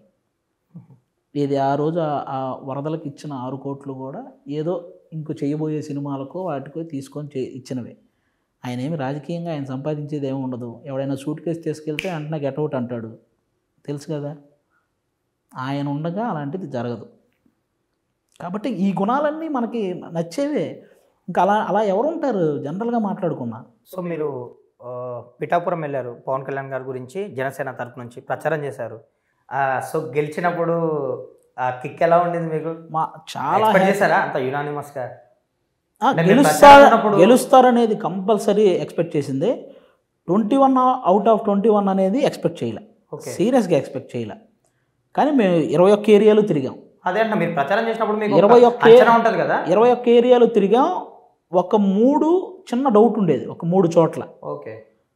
18 కొడతామనే కాన్ఫిడెన్స్ కంపల్సరీగా అందరికీ ఉంది. ఒక్క 3 చోట్ల డౌట్ ఉండేది. కానీ ఆ వేవ్ చూశాక అస్సలు 21 అవుట్ ఆఫ్ 21 అనేది 100% స్ట్రైక్ రేట్ అనేది ఇండియాలోనే ఫస్ట్ టైం. అవును. ఇండియాలోనే ఫస్ట్ టైం అంటే ఇంక అంతకంటే ఏం కావాలి? ఒక వ్యక్తి అన్ని అవమానాలు పడ్డ తర్వాత వచ్చిన విజయం అది. అవును. దాని సెలబ్రేషన్ మామూలుగా ఉండదు కదా. మీరెలా సెలబ్రేట్ చేసుకున్నారు? మీకు ఏంటి ఆ రోజు? ఆల్మోస్ట్ కొన్ని మనకి కొన్ని సెలబ్రేషన్స్ అంటే దీపావళి వస్తేనే కాదు, ఇలాంటి టైంలో కూడా మనం టపాసులు కాల్చొచ్చు అనే ఫీలింగ్ అనమాట. ఓకే. అలాంటి ఫీలింగ్. సో ఏంటి గెలిచాక డిప్యూటీ సీఎం గారిని కలిసారా? నేను సేమ్ ఈ ఫ్లడ్స్ అప్పుడే కలిసి నేను ఫ్లడ్ ఎఫెక్టెడ్ ఏరియాలకి నేను కూడా ఒక 3 లక్షలు కళ్యాణ్ గారి చేతికి ఇవ్వడం జరిగింది అనమాట. మీ తరపున? నా తరపున. ఆయన ఇచ్చినప్పుడు ఒక గొప్ప మాట అన్నారు. అది ఎప్పుడైనా సరే నువ్వు వచ్చిన ఊరికి కూడా ఎంతో కొంత మనం చేయాల్సిన బాధ్యత మనకుంది అని నేను ఇచ్చిన 3 లక్షలని 3 చెక్కులుగా రాయించి, ఒకటి మా ఊరికి 1 లక్ష మా ఊరికి ఆయనే దగ్గరుండి ఆయన, ఎందుకంటే ఆయన పంచాయతీ శాఖ కదా, మా గ్రామానికి కూడా 1 లక్ష దాన్ని సపరేట్ చేసి ఇంకొక 1 లక్ష ఒక ఫ్లడ్ ఎఫెక్టెడ్ ఏరియాకి, ఇంకో 1 లక్ష ఇంకొక ఏరియాకి, అలా రాయించారు. బేసిక్గా మీరు అందరికీ ఉపయోగపడాలనుకున్నారు, బట్ ఫస్ట్ మీ ఊరికి కూడా నువ్వు ఉపయోగపడాలని ఆయన రాయించాడు దగ్గరుండి. మీకు అనిపించుంటుంది. అవును కదా. అచ్చ బాబోయ్, నాకు ఎంత ఫీలింగ్ అంటే నేను ఆయన ఎంత ఇవ్వగానే తీసుకునే వాళ్ళు ఉంటారు, ఆయన ఎంత దూరం ఆలోచించాడో చూడండి. అది నేను అంటుంది ఒక నాయకుడి లక్షణం అది. ఏంటి ఆయనతో సినిమా ఎప్పుడు ఉండబోతుంది? ఇప్పుడు ఆయన సినిమాలు చేస్తున్నారు తర్వాత. అసలు నేను ప్రామిస్గా చెప్తున్నానండి, నేను ఎప్పుడూ కూడా ఆయనతో ఒక సినిమా చేయాలనే ఆలోచన నాకు ఎప్పుడూ రాలేదు, అసలు నిజంగా రాలేదు. నేను ఇంతవరకు ఎవరి దగ్గరికి వెళ్ళి కళ్యాణ్ గారితో సినిమా జరుగుతుంది కదా ఒక అవకాశం అని నేను ఎవరిని అడగలేదు కూడా. నాకు అసలు ఆయనతో సినిమా చేయాలన్న ఆలోచనే లేదు. ఓన్లీ ఆరాధన వరకే. నేను ఓన్లీ ఆయన మంచి పని చేద్దామని వస్తున్నాడు. దానికి మనం చేయగలిగింది ఏంటి, ఎంతవరకు చేయగలమో అంతవరకు చేయాలన్న ఉద్దేశం అంతే, ఇంకా వేరే ఆలోచనే లేదు. సీరియస్గా నాకు ఆయనతో ఒక సినిమా చేయాలని ఎప్పుడు అనిపించలేదు, సీరియస్గా అనిపించలేదు. సో మీకు అనిపించలేదు ఎప్పుడన్నా ఆయనకి? ఇప్పుడు పలు సందర్భాల్లో కలిసినప్పుడు ఆయన ఎప్పుడన్నా చేద్దాం మనం ఒక సినిమా, నువ్వు చేద్ది కానీ అని ఎప్పుడన్నా ఆఫర్ చేసింది ఏమన్నా ఉందా? ఎందుకు వీరమల్లు సినిమాకి మేము ఆల్మోస్ట్ కృషి గారు ఉన్నప్పుడు ఆ సిట్టింగ్లో కూర్చునే వాళ్ళం. ఓకే. మరి సిట్టింగ్లో కూర్చునే వాళ్ళం అంటే జనరల్గా ఏవైనా దాని రిలేటెడ్ ఏమన్నా సిచ్యువేషన్స్ కొన్ని రిలేటెడ్ కొన్ని డెవలప్ చేయడానికైనా అప్పుడు కూర్చున్నాం అనమాట. అప్పుడు కళ్యాణ్ గారితో ట్రావెలింగ్ ఉంది కంపల్సరీగా. ఆయన ఏదో ఒకటి ఆయన అనుకున్నప్పుడు జరుగుద్ది. నేను మాత్రం ఏ రోజు సినిమా విషయంలో నేను అసలు చేయాలన్న ఆలోచన నాకు ఎప్పుడు రాలేదు. నాకు ఓన్లీ ఒక రాజకీయ పరంగా ఆయన అనుకున్నవన్నీ సక్సెస్ అవ్వాలన్న ఆలోచన ఎక్కువ ఉండేది. అది జరిగింది, ఇప్పుడు ఇంకా హ్యాపీ. ఆ తర్వాత ఏం జరిగినా హ్యాపీ మనకి. ఓకే. సినిమా ఇండస్ట్రీలో యాజ్ యాక్టర్గా కానీ రైటర్గా కానీ మీరు బాగా అఫెండ్ అయిన సందర్భం ఏమైనా ఉందా? బాగా ఫీల్ అయిపోయి ఏంట్రా ఇది అని ఏదైనా ఆ మూడ్ ఏమైనా ఉండిందా? ఎప్పుడైనా ఒకటి ఉంటుంది కదా ఏ ఆర్టిస్ట్కైనా ఎవరికైనా, ఏంటి ఇలా జరిగింది సంథింగ్, ఒక వ్యక్తి వల్ల కానీ ఒక సిచ్యువేషన్ వల్ల కానీ బాధపడిన సందర్భం? మ్యాక్సిమం నా విషయంలో అయితే అంత అంటే ఎవరి వల్ల నేను అంత ఏమీ ఇది అవ్వలేదు. చేసిన సినిమాలన్నీ పర్ఫెక్ట్గా అందరితో మంచి ర్యాపో ఉంది. ఈవెన్ టీవీలో కూడా నాకు ఆల్మోస్ట్ అందరితో మంచి ర్యాపో ఉంది. నేను ఎక్కువ అంటే ఎప్పుడు సరదాగా ఉండే మనుషులం కదా, మాకు ఎక్కువ ఏదో గొడవలు పెట్టుకోవాలని దాన్ని కంటిన్యూ చేయాలన్న ఆలోచన ఉండదు. ఏదన్నా ఒక చిన్న ఇష్యూ జరిగినా అది మధ్యాహ్నానికే క్లోజ్ అయిపోద్ది. సో అంటే ఏదో ఒకటి ఉంటుంది కదా ఇండస్ట్రీ రైటర్ గాను లైక్ యాక్టర్ గాను, మీరు అదో ఆలోచిస్తున్నారు? నేను గుర్తు చేసుకుంటున్నా, అంటే గుర్తొస్తే అసలు అలాంటిది ఏదన్నా ఉంటే మనకు గుర్తుండిపోయేది. గుర్తులేదంటే అలాంటి సంఘటనలు ఏమి పెద్దగా అసలు. హైపర్ అది కార్ ఎందుకు కొనుక్కోలేదు అంటే బేసిక్గా 1 or 2 ఫిలిమ్స్ చేసిన ఏ ఆర్టిస్ట్ అయినా ఇప్పుడు అసలు లగ్జరీ కోరుకుంటున్నారు, ఒక పెద్ద కారు ఉండాలి, తన స్తోమతకు తగ్గట్టే కొంటున్నారు. ఇప్పుడు ఈఎంఐ పెట్టే సంథింగ్ ఏదో పెట్టి మీరు కొంచెం కమెడియన్గా సక్సెస్ అయ్యారు, టీవీ షోలో బాగానే బిజీగా ఉన్నారు. ఏంటి కారే కాదు ఇంతవరకు నా కోసం నేను ఏది కొనుక్కోలేదు. నేను ఇప్పటి వరకు నేనేం సంపాదించినా నేను మా ఫ్యామిలీ, మా బ్రదర్స్ ఇద్దరికి అలాగే మా ఫ్యామిలీకి వాళ్ళకే చేశాను తప్ప నా కోసం నేనేమీ కొనుక్కోలేదు. నాకెందుకు నాకు ఒక లగ్జరీగా ఉండాలనే ఆలోచన నాకు రాదు ఎందుకో. నేనంత అలాంటి పర్సన్ కాదు. అదే బేసిక్గా ఇప్పుడు ఎవరైనా ఒక 1 or 2 ఫిలిం సక్సెస్ వస్తేనే ఆ కార్లో షూటింగ్లో దిగాలి, కొంచెం హడావిడి, అలా లగ్జరీ చూపించాలని ఉంటుంది, వాళ్ళకి కూడా ఉంటుంది కదా. మీకేంటి, నేను సడన్గా అదే కార్ లేదంటే నేను షాక్ అయ్యా. నాకు అది నేను స్కూటీ ఉంటే స్కూటీ మీద వాడు వెనక ఎక్కి వెళ్ళిపోతుంటాను, క్యాబ్ వస్తే క్యాబ్లో వెళ్ళిపోతుంటాను. మనకి షూటింగ్కి స్టూడియోకి అయినా నాకు ఫస్ట్ నుంచి ఏం అలవాటు అయిందో నేను ఇంకా అలవాట్లోనే ఉన్నాను. ఓకే, ఏం మారలేదు, నేనేం డబ్బులు మారలేదు, వచ్చినాయని. నేనేం మారలేదు. ఏంటి అంటే సక్సెస్ని కానీ డబ్బుని కానీ ఎలా చూస్తారు అంటే ఈ రిలేటెడ్, ఈ క్వశ్చన్కి రిలేటెడ్ అంటున్నాను. డబ్బు అనేది నేను ఏదో నాకు ఒక ఆలోచన ఎప్పుడూ ఉంటుంది. నువ్వు 100 అంతస్తులు కట్టు, నువ్వు ఉండాల్సింది ఒక రూమ్లోనే. కట్టాం కదా అని దొర్లుతూ అటు ఇటు పైకి కిందకి తిరగలేము, ఒక రూమ్లోనే ఉండాలి. ఒకవేళ నువ్వు ఎంతైనా సంపాదించు, అవి రేపొద్దున అవి అక్కడే ఉంటాయి కానీ మనం పోతాం. నువ్వు ఎన్ని స్థలాలైనా కొను, అవి అక్కడే ఉంటాయి, మనం పోతాం. కానీ ప్రతి ఒక్కడు ఆ సాటిస్ఫాక్షన్ కోసమే అవన్నీ సంపాదించాలనుకుంటాడు అనేది నా అభిప్రాయం. సరే, అలాంటి ఆలోచన ఇప్పుడు మా వాళ్ళకి అలా ఉంటే బాగుంటుంది అనుకుంటే వాళ్ళకే ఇస్తాను నేను. మా బ్రదర్స్కి వాళ్ళకి అవసరం అనుకో వాళ్ళకే పంపిస్తాను. మా ఫ్యామిలీ, మా అమ్మ నాన్న వాళ్ళని బాగా చూసుకోవాలి కాబట్టి వాళ్ళకి పంపిస్తుంటాను. నేను ఉండేది, నేను ఒక చోటే ఉంటాను. నేను మామూలుగా ఎప్పుడు రెగ్యులర్ లైఫే. నాకు దాని మీద అంత ఆసక్తి లేదు. మొత్తం నా నెక్స్ట్ తరాలకు కూడా సంపాదించేయాలన్న ఆలోచన నాకు లేదు. నేను ఒక పొలంలో కూర్చొని ఒక నలుగురు కూర్చొని ఉంటే ఒక అతను ఏదో ఒక మంచి పద్యమో పాటలాగా ఒకటి పాడాడు. అబ్బా ఎంత బాగుందంటే అది ఏదో మంచి లైన్స్ అవి. ఎంతో దండిగా ధనమున్నా కాటికి వెంటారాగలునా, మేడలు మిద్దెలు ఎన్నున్నా అతి బలశాలివి అనుకున్న, గమనించువాడు పైవాడు, గమనించువాడు పైవాడు, అందుకే చెయ్యకు పరులకు కీడు అని ఈ లైన్స్ విన్నానబ్బా. ఎంత గొప్పగా పాడాడు కదా. అతను పాడుతుంటే ఇంకా నాకు అది అలా మైండ్లో ఉండిపోయింది. అతను ఎవరో సాధారణంగా వాళ్ళు ఏదో ఒక మంచి సిట్టింగ్ వేసారో మరి ఏం వేసారో ఒక పొలంలో కూర్చున్నారు. అతను పాడితే అవి ఎంత ఇన్స్పిరేషనల్గా అనిపించినాయి అంటే నిజమే కదా. నువ్వు ఎక్కడ ఈవెన్ చాలామంది ఏదో అంత డబ్బంతా మన ఒక్కడి దగ్గరే ఉండాలి అని అనుకుంటారు. నాకు ఒకసారి కళ్యాణ్ గారు కూడా అన్నారు, ఒక మనిషికి వాడి ఫ్యామిలీని బతికించుకునేంత సంపాదిస్తే సరిపోదా, మొత్తం అంతా మన దగ్గరే ఉండాలని అనుకోవాలా అనే ఒక ఇది ఉంటుంది చూసా. అది కరెక్ట్ అనిపిస్తుంది. సో ఆయన పాడింది కూడా మీకు ఇంపాక్ట్ క్రియేట్ చేసింది మైండ్లో పడిపోయింది నిజంగా డబ్బు విషయంలో. అందుకే అంత ఆశ లేదు నాకు.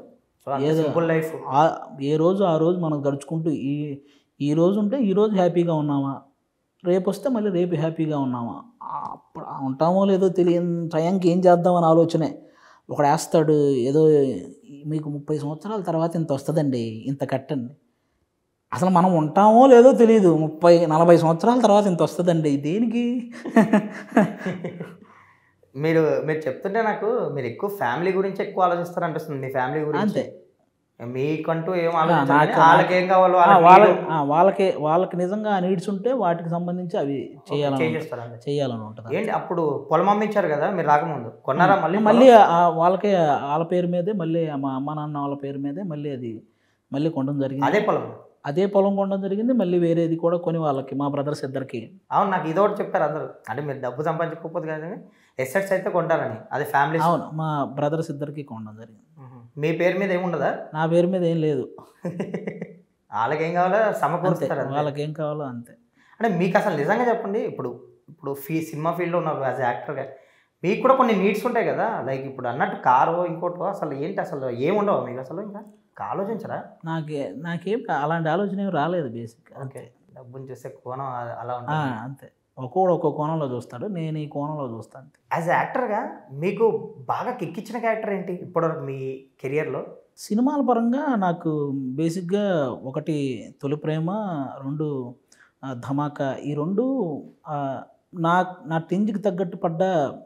అంటే బేసిక్గా నన్ను చాలామంది సినిమాల్లో అది రాగానే నవ్వుదాంరా అనుకున్న వాళ్ళకి నవ్వించిన సినిమాలు అవి 2 పర్ఫెక్ట్గా సెట్ అయినాయి అన్నమాట.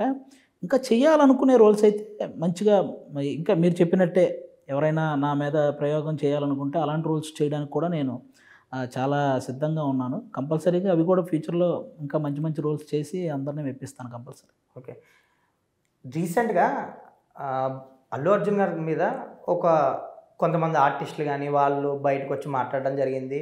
అంటే సంథింగ్ ఆ సిచ్యువేషన్ని బట్టి కొంతమంది ఏదో కామెంట్ చేశారు, సంథింగ్ తిట్టారు, ఏదో జరిగింది.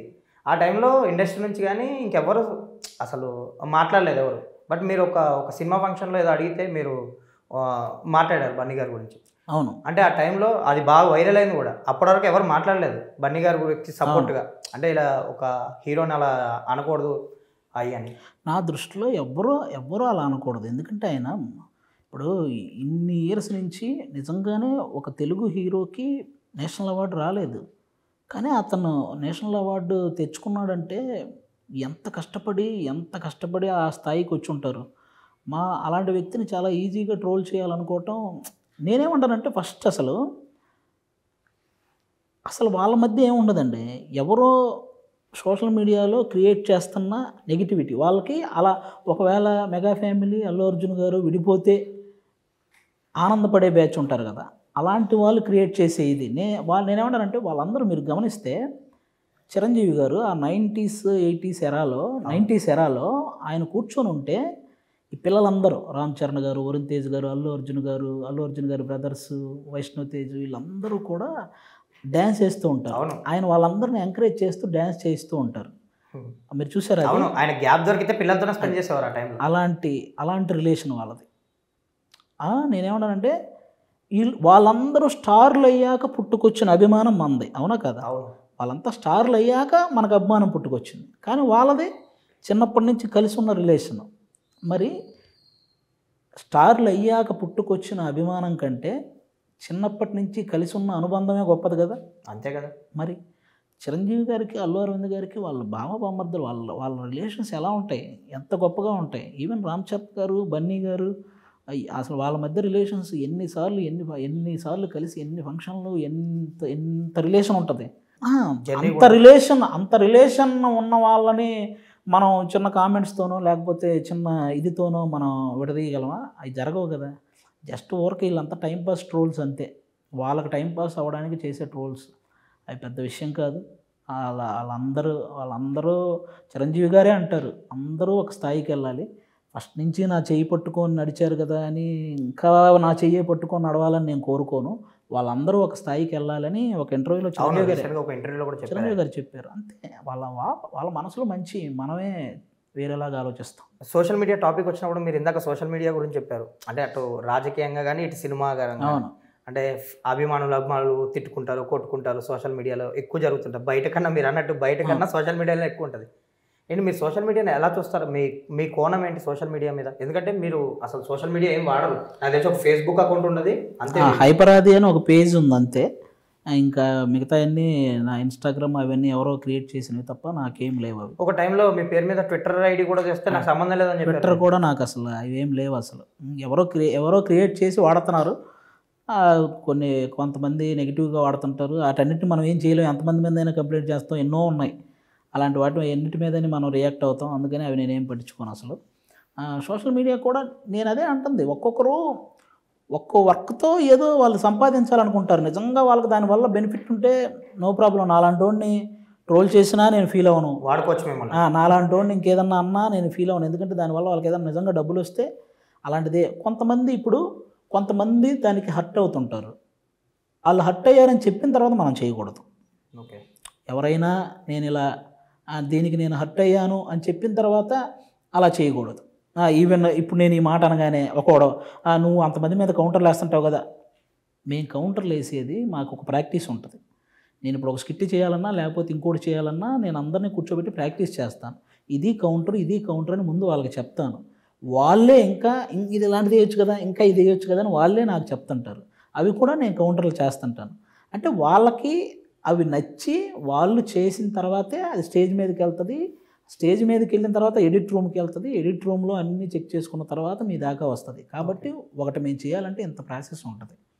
కాబట్టి అందరి అభిప్రాయాలు నచ్చిన తర్వాతే అది మీ దాకా వస్తుంది. కాబట్టి మేము ఎవరిని వాంటెడ్గా హర్ట్ చేయాలని ఏ కౌంటర్ వేయం. ఎందుకంటే అన్నీ అనుకున్నాకే అక్కడికి వస్తాయి. అలాగే ఇప్పుడు మీరు బయట ఎవరైనా అలా ట్రోల్ చేద్దాం అనుకున్నా చేయడం మీ వర్క్ కోసం, ఒకవేళ మీకు దాని మీద డబ్బులు వస్తే మీరు చేయడం, అది మీ వర్క్, మీరు చేయొచ్చు హ్యాపీగా. ఎవరైనా హర్ట్ అయ్యారని తెలిస్తే మాత్రం వాళ్ళ గురించి చేయటం ఆపేయండి. అదే నేను కోరుకుంటాను. అంతే సోషల్ మీడియా గురించి మీరు చెప్పాలనుకుంటున్నారు. సోషల్ మీడియా ఎక్కువ మీ బేసిక్గా అందరూ ఫీల్ అయ్యేది ఆ ఒక్క విషయంలోనే కదా, అంతే కదా. దాన్ని కొంచెం ప్రాపర్గా వాడుకుంటే సరిపోద్ది అంతే. ఇప్పుడు నెక్స్ట్ ఫిలిమ్స్ ఏంటి, మజాకా ఒకటి చేస్తున్నారు అండ్ మాస్ జాతర రవితేజ గారితో చేస్తున్నారు. ఈ రెండు కాకుండా ఇంకేమైనా ఉన్నాయా? ఈ రెండిట్లో క్యారెక్టర్స్ ఎలా ఉండబోతున్నాయి? మజాకాలో మంచి సందీప్ కిషన్ ఫ్రెండ్ రోలు, మన ప్రసన్న కుమార్ బెజవాడ గారు, అలాగే నక్కింద్రనాథరావు గారు ప్రాపర్ తెలుసు కదా వాళ్ళది ఒక commercial based out and out entertainment. నాకు తెలుసు అది ఎప్పుడు రిలీజ్ అయినా కూడా అందరూ ఫ్యామిలీతో వెళ్ళి ఎంజాయ్ చేసే cinema. Full out and out entertainment ఉంటుంది. ఈవెన్ సందీప్ కిషన్ గారికి రావు రమేష్ గారికి మధ్య బీభత్సమైన కామెడీ ఇంకా అసలు ఫుల్. ఇక నెక్స్ట్ మాస్ జాతరకు వచ్చేసరికి భాను బ్రదర్ మన సామాజిక వర్గం మన రైటర్ మీ అందరికీ తెలుసు, ఆ సినిమా ఎంత పెద్ద హిట్ అయిందో, ఆయన రైటింగ్ చాలా బాగుంటుంది.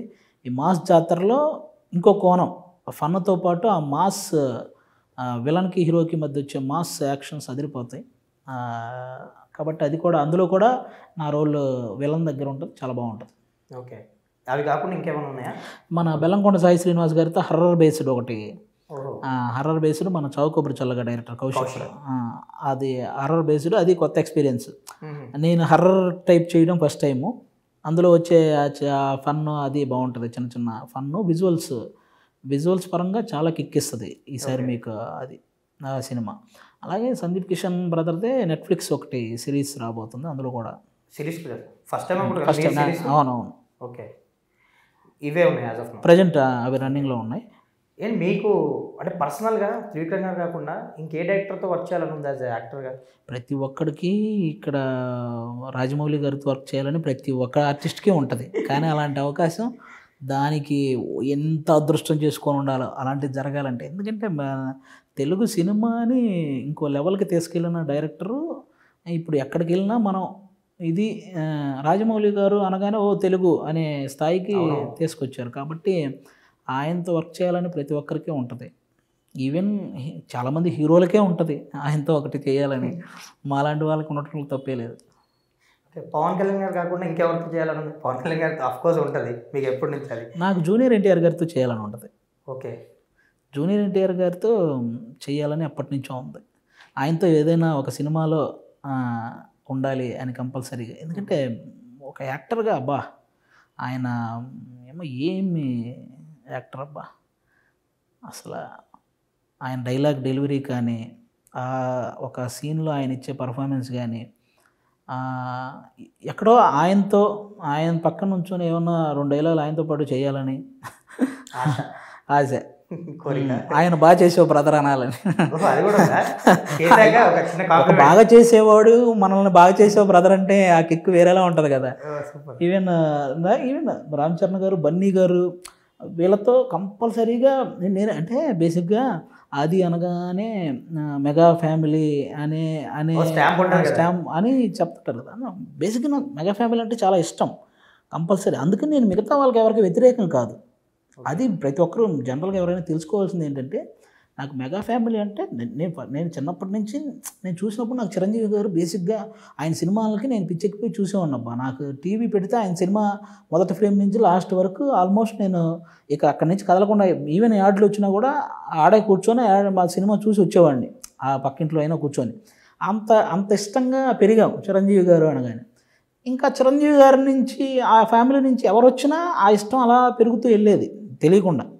కాబట్టి అలా నాకు ఫస్ట్ నుంచి వాళ్ళంటే ఇష్టం. అందుకని మనం ఈ వేరే ఏ హీరోకి వ్యతిరేకమని కాదు, మనకి వీళ్ళంటే ఎక్కువ ఇష్టం ఉండొచ్చు, మిగతా వాళ్ళు ప్రతి ఒక్కరి మీద రెస్పెక్ట్ ఉంటుంది మనకి. అలాగే యాక్టర్కి ఉండకూడని లక్షణం అది, ఉండకూడదు అసలు అందరితో చేయాలని ఉంటుంది ఒక సెక్టర్. ఎందుకంటే పొటెన్షియల్ పెరగాలి కదా మీరు కూడా. అవును, నేను ఆల్మోస్ట్ అందరితో చేస్తుంటాను. ఇంకా చెప్పాలంటే నేను మెగా ఫ్యామిలీ హీరోలతో చేసినవి తక్కువ సినిమాలు, మిగతా వాళ్ళతోనే ఎక్కువ చేశాను. అలా జనరల్గా అలా ఏముండదు. ఎన్టీఆర్ గారిని కలిసారా? ఎన్టీఆర్ గారు ఒకసారి కలిశాను. ఆ స్టేజ్ మీద ఒక ట్రాఫిక్ రిలేటెడ్ ఏదో అంటే అందరికీ దాన్ని ఏమంటారు, ఆ జాగ్రత్తలు తెలియాలన్న విషయంలో ఒక ఈవెంట్లా చేస్తుంటే దాంట్లో మేము ఒక స్కిట్ చేయడానికి వెళ్ళాం. ఆ రోజు మా అందరికీ షీల్డ్ ఇవ్వడానికి ఎన్టీఆర్ గారే వచ్చారు. అక్కడ ఫస్ట్ టైం అలా కలవడం జరిగింది. ఆ తర్వాత మళ్ళీ దమ్కి ఈవెంట్కి వచ్చారు, అప్పుడు ఒకసారి కలవడం జరిగింది. చాలా చాలా బాగా మాట్లాడతారు. ఓకే. మీ వర్క్ గురించి చిన్న ఆర్టిస్టే పెద్ద ఆర్టిస్టే పక్కన పెడితే అందరినీ ఇప్పుడు నాలంటూనే అది ఎలా ఉన్నావు అనొచ్చు, ఆది గారు ఎలా ఉన్నారు అంటారు, ఎన్టీఆర్ గారు ఓకే. అంత రెస్పెక్ట్ ఇస్తారు. ఆయనకి క్లోజ్ అయిన తర్వాత ఆ ఫ్రెండ్లీగా మాట్లాడరు, కానీ ఫస్ట్ కలిసినప్పుడు జనరల్గా ఆ ప్రతి చిన్న ఆర్టిస్ట్ అయినా పెద్ద ఆర్టిస్ట్ అయినా ఆ రెస్పెక్ట్ ఇస్తారు. బన్నీ గారితో ఎలా ఉంటుంది అంటే డీ షోకి ఒకసారి వచ్చి మీ గురించి కూడా మాట్లాడారు. చాలా బాగా బ్యాక్ ఎండ్ ఏంటి ఏమైనా మాట్లాడుకున్నారా? బన్నీ గారు అస్సలు బన్నీ గారు నువ్వు ఎక్కడైనా ఏదైనా టాలెంటెడ్గా ఏదైనా విషయం చేసావంటే దాన్ని గుర్తు చేసి మాట్లాడతారు. నీ దగ్గర మాట్లాడే టాలెంట్ భలే ఉంటుందబ్బా, నువ్వు బాగా మాట్లాడతావు, నువ్వు ఇలా అంటాడు నాతో. చాలా బాగా మాట్లాడతావు, చాలా స్పాంటేనియస్గా మాట్లాడుతుంటావు నువ్వు, నాకు అది చాలా ఇష్టం, అలా ఎలా మాట్లాడతావు నువ్వు అని ఇంత సరదాగా అంటుంటారు అనమాట. అవతల పర్సన్లో టాలెంట్ని గుర్తించడం. ఈవెన్ రామ్ చరణ్ గారు ఆయన సెట్కి వెళ్ళా ఒకసారి, గేమ్ చేంజర్ సెట్కి వెళ్ళాను. అక్కడ ఆయన కూడా వీళ్ళేంటంటే ఎప్పుడైనా ఇన్స్టాగ్రామ్లో రీల్స్ లాగో లేకపోతే ప్రోమో లాగో అవి చూస్తుంటారు కదా, హీరో షార్ట్స్ లాగా, ఆయన కూడా చెప్తుంటారు అనమాట. డీలో మా మధ్య జరిగే కాన్వర్జేషన్ గురించి ఆయన పర్టికులర్గా చెప్తే చాలా హ్యాపీ. అలా అందరూ ఒకరని కాదు, ఆల్మోస్ట్ అందరూ మంచిగా ఏ హీరో అయినా చాలా రెస్పెక్టబుల్గా మాట్లాడతారు. ఈవెన్ మొన్న నేను gangs of Godavari pre release ఈవెంట్లో బాలకృష్ణ గారి గురించి మాట్లాడిన తర్వాత ఆయన కూడా చాలా బాగా మాట్లాడేవా, ఎలా ఇవన్నీ నీకు అని అన్నాడు ఆయన. ఓకే. సో ఇప్పుడు మీరు అన్నట్టు ఒక చిన్న ఫ్యామిలీ నుంచి వచ్చారు, చిన్న స్థాయి నుంచి వచ్చారు, చాలా స్ట్రగుల్స్ ఫేస్ చేశారు మీరు అన్నట్టు ఆ చిన్న హాస్టల్ రూమ్లో నుంచి. ఇప్పుడు మీ జర్నీ అంతా చూసుకుంటే అంటే నేను పెద్దగా అచీవ్ చేశాను అన్నది ఇంకా చేయాలి, సో సగం దాకా వచ్చారు కదా, సో ఎలా అనిపిస్తుంది ఒకసారిగా జర్నీ బ్యాక్ అండ్ వెళ్ళి ఆ డేస్ అన్ని గుర్తు చేసుకొని ఇప్పుడు సినిమాలు చేస్తాను, కొంచెం పేరు వచ్చింది, మీరు అన్నట్టు ఇష్టపడేవారు పెరిగారు ఎక్కడికైనా, సో ఈ జర్నీ అంతా చూసుకుంటే ఏమనిపిస్తుంది ఎప్పుడైనా? ఖచ్చితంగా చాలా హ్యాపీ విషయమే. నేను అదే అంటాను, ఇండస్ట్రీలో ఇలా స్ట్రగుల్ అయ్యే వాళ్ళందరికీ ఒక ఛాన్స్ వచ్చి వాళ్ళు కూడా అందరూ ఇలా వాళ్ళకి ఒక హ్యాపీ మూమెంట్ వస్తే బాగుంటుంది అనేది నా ఫీలింగ్. ఎందుకంటే ఎంతమంది అసలు ఈవెన్ కృష్ణానగర్లో కానీ మనం ఎక్కడ చూసినా కానీ ఒక సెట్కి వెళ్తే ఎంతోమంది వస్తుంటారు. ఈవెన్ ఇప్పుడు నాలాంటి హీరోలు లేకపోతే సినిమా స్థాయి ఇవన్నీ పక్కన పెడితే నాలాంటోడికే కొన్ని వందల మెసేజ్లు వస్తుంటాయి మమ్మల్ని, అందులో జి శ్రీదేవిలోనో జబర్దస్త్లోనో మనం ఎంతమందికైనా ఆపర్చునిటీ ఇవ్వగలం, మన స్థాయికి మనం ఎంతమందికి ఇవ్వగలమో అంతమందికి ఇవ్వగలం, వాళ్ళ వరకు వస్తారు. మిగతా వాళ్ళంతా వాళ్ళు హర్ట్ అవుతుంటారు, అంటే మేము మెసేజ్లు పెట్టాం మాకు ఆపర్చునిటీ ఇవ్వట్లేదు, ఇలాగ పొగరు, ఇలాగ బలుపు, ఇలా అనుకుంటూ ఉంటారు. కానీ మనం ఎంతమందికి ఇవ్వగలం అనేది వాళ్ళు ఆలోచించాలి. వాళ్ళ తప్పు కూడా తిరిగి వచ్చే ఫ్రస్ట్రేషన్ అది. మనం వాళ్ళని కూడా తప్పు అనడానికి లేదు, ఒక టైంలో మనం కూడా అలా అనుకున్న వాళ్ళమే. మనం వెతికే ప్రాసెస్లో కూడా ఎవరైనా మనకి ఇవ్వకపోతే ఏంటో పెద్ద ఇది అనుకుంటారు, మనం ఇస్తే ఒకటి ఇవ్వచ్చు కదా అని అది మనం కూడా అనుకుని వచ్చిన వాళ్ళమే. కాబట్టి అలా అనుకున్నా నేను ఎప్పుడు వాళ్ళ గురించి అలా ఎవరైనా నాకు మెసేజ్ పెట్టినా నేనేం ఫీల్ అవ్వను. ఏంటయ్యా నువ్వేమైనా పెద్ద ఇది అనుకుంటున్నావా, ఒక ఆపర్చునిటీ ఇవ్వలేవా అనే మెసేజ్లు కూడా వస్తుంటాయి. వాడు ఏది హాయ్ అన్న స్టార్ట్ అయ్యిద్ది, అన్న ఒక ఆపర్చునిటీ దానికి తమ్ముడు చెప్తాను ఒక 10 రోజుల తర్వాత ఏంటి నువ్వేమైనా పెద్ద ఇదే అక్కడి నుంచే మెసేజ్. దానికి కూడా మనం ప్రిపేర్డ్గా ఉంటాం. తమ్ముడు నీ బాధ నాకు అర్థమైంది, కానీ నాకు ఏమాత్రం ఛాన్స్ ఉన్నా నీకు చెప్తాను. అప్పుడు కూడా మనం రెస్పెక్ట్ఫుల్గానే మాట్లాడాలి. అతను అన్నాడు కదా మనం ఇంకోటి అనలేము, అలాంటివి జరుగుతుంటాయి. ఓకే. ఇప్పుడు మీరు టీవీ నుంచి వచ్చారు సినిమాకి, ఇప్పుడు సినిమాలు చేస్తున్నారు, కొంచెం బిజీ ఆర్టిస్ట్గా ఎదుగుతున్నారు, ఇప్పుడు స్టార్ట్ అయింది. సో మీకు రెండిట్లో ఏది బాగా ఇష్టం, టీవీయా సినిమానా? అంటే బుల్లితెర వెండితెర? నాకు తెలిసి ఆఫ్టర్ కరోనా తర్వాత బుల్లితెర లేదు వెండితెర లేదు అన్నీ ఒకటే అనే ఫీలింగ్ ఆడియన్కి ఒక ప్లాట్ఫామ్ అయిపోయింది. ఎందుకంటే నీకు తెలియకుండా ఓటీటీ అనేది చిన్న బుల్లితెరే. అవునులే, సినిమాలన్నీ ఓటీటీలో చూడడం స్టార్ట్ చేశారు చూసావా, అది ఇక ఆల్మోస్ట్ 2 తెరలో ఒకటే అనే ఫీలింగ్ వచ్చారు. అందరినీ అదే విధంగా ఆదరిస్తున్నారు కూడా. ఈవెన్ టీవీలో చేసేవాళ్ళని మూవీలో చేసేవాళ్ళని అందరినీ ఒకేలా ఆదరిస్తున్నారు. కాబట్టి నాకు ఏది తక్కువ కాదు. ఎంత పెద్ద హీరో అయినా షారుఖ్ ఖాన్ లాంటి హీరో కూడా టీవీ నుంచి వచ్చినోడే, దాన్ని మనం సపరేట్ చేసి మాట్లాడక్కర్లేదు అనేది నా ఫీలింగ్. ఇప్పుడు రాజమౌళి గారు చేసిన శాంతి నివాసం సీరియల్ కోసం నేను చిన్నప్పుడు స్టడీ అవర్లో నుంచి ఆ సీరియల్ వచ్చే టైంకి పరిగెత్తేవాడిని. అంటే ఆ టైంలోనే ఒక మగాన్ని సీరియల్ చూసేలా చేశాడు ఆయన. ఆడాలు సీరియల్ చూడటం ఓకే, ఆ టైంలోనే మగాళ్ళను కూడా సీరియల్ చూసేలా చేశాడంటే ఆయన ఆ టైంలోనే టాలెంట్. అలాంటి వ్యక్తిని మనం ఇప్పుడు ఆ స్థాయిలో చూస్తున్నాం. అలా కాబట్టి నాకు రెండు ఒకటే. Okay then anyways thank you so much Adi garu. ఫైనల్గా టైం ఇచ్చి చాలా విషయాలు చెప్పినందుకు thank you so much. Thank you brother, thank you. నీతో ఇంటర్వ్యూ చేయటం చాలా చాలా చాలా హ్యాపీగా ఉంది. నువ్వు ఇంకా ఇండస్ట్రీలో ఉన్న అందరితో ఇలాగే ఇంటర్వ్యూలు చేసి నీ ఛానల్ కానీ అలాగే నువ్వు అనుకున్న అంటే నీ వల్ల ఓన్లీ బేసిక్గా ఎవరు ఏదైనా ఛానల్ పెట్టుకున్నా వాళ్ళకు ఉపయోగపడేలా ఉంటుంది. కానీ నీతో ఇంటర్వ్యూ చేసిన అవతల వ్యక్తికి కూడా ఎంతో కొంత ఉపయోగం ఉంటుంది. ఏదో తెలియని ఒక ఫీలింగ్ అనమాట. Thank you. Anyways thank you so much. Thank you.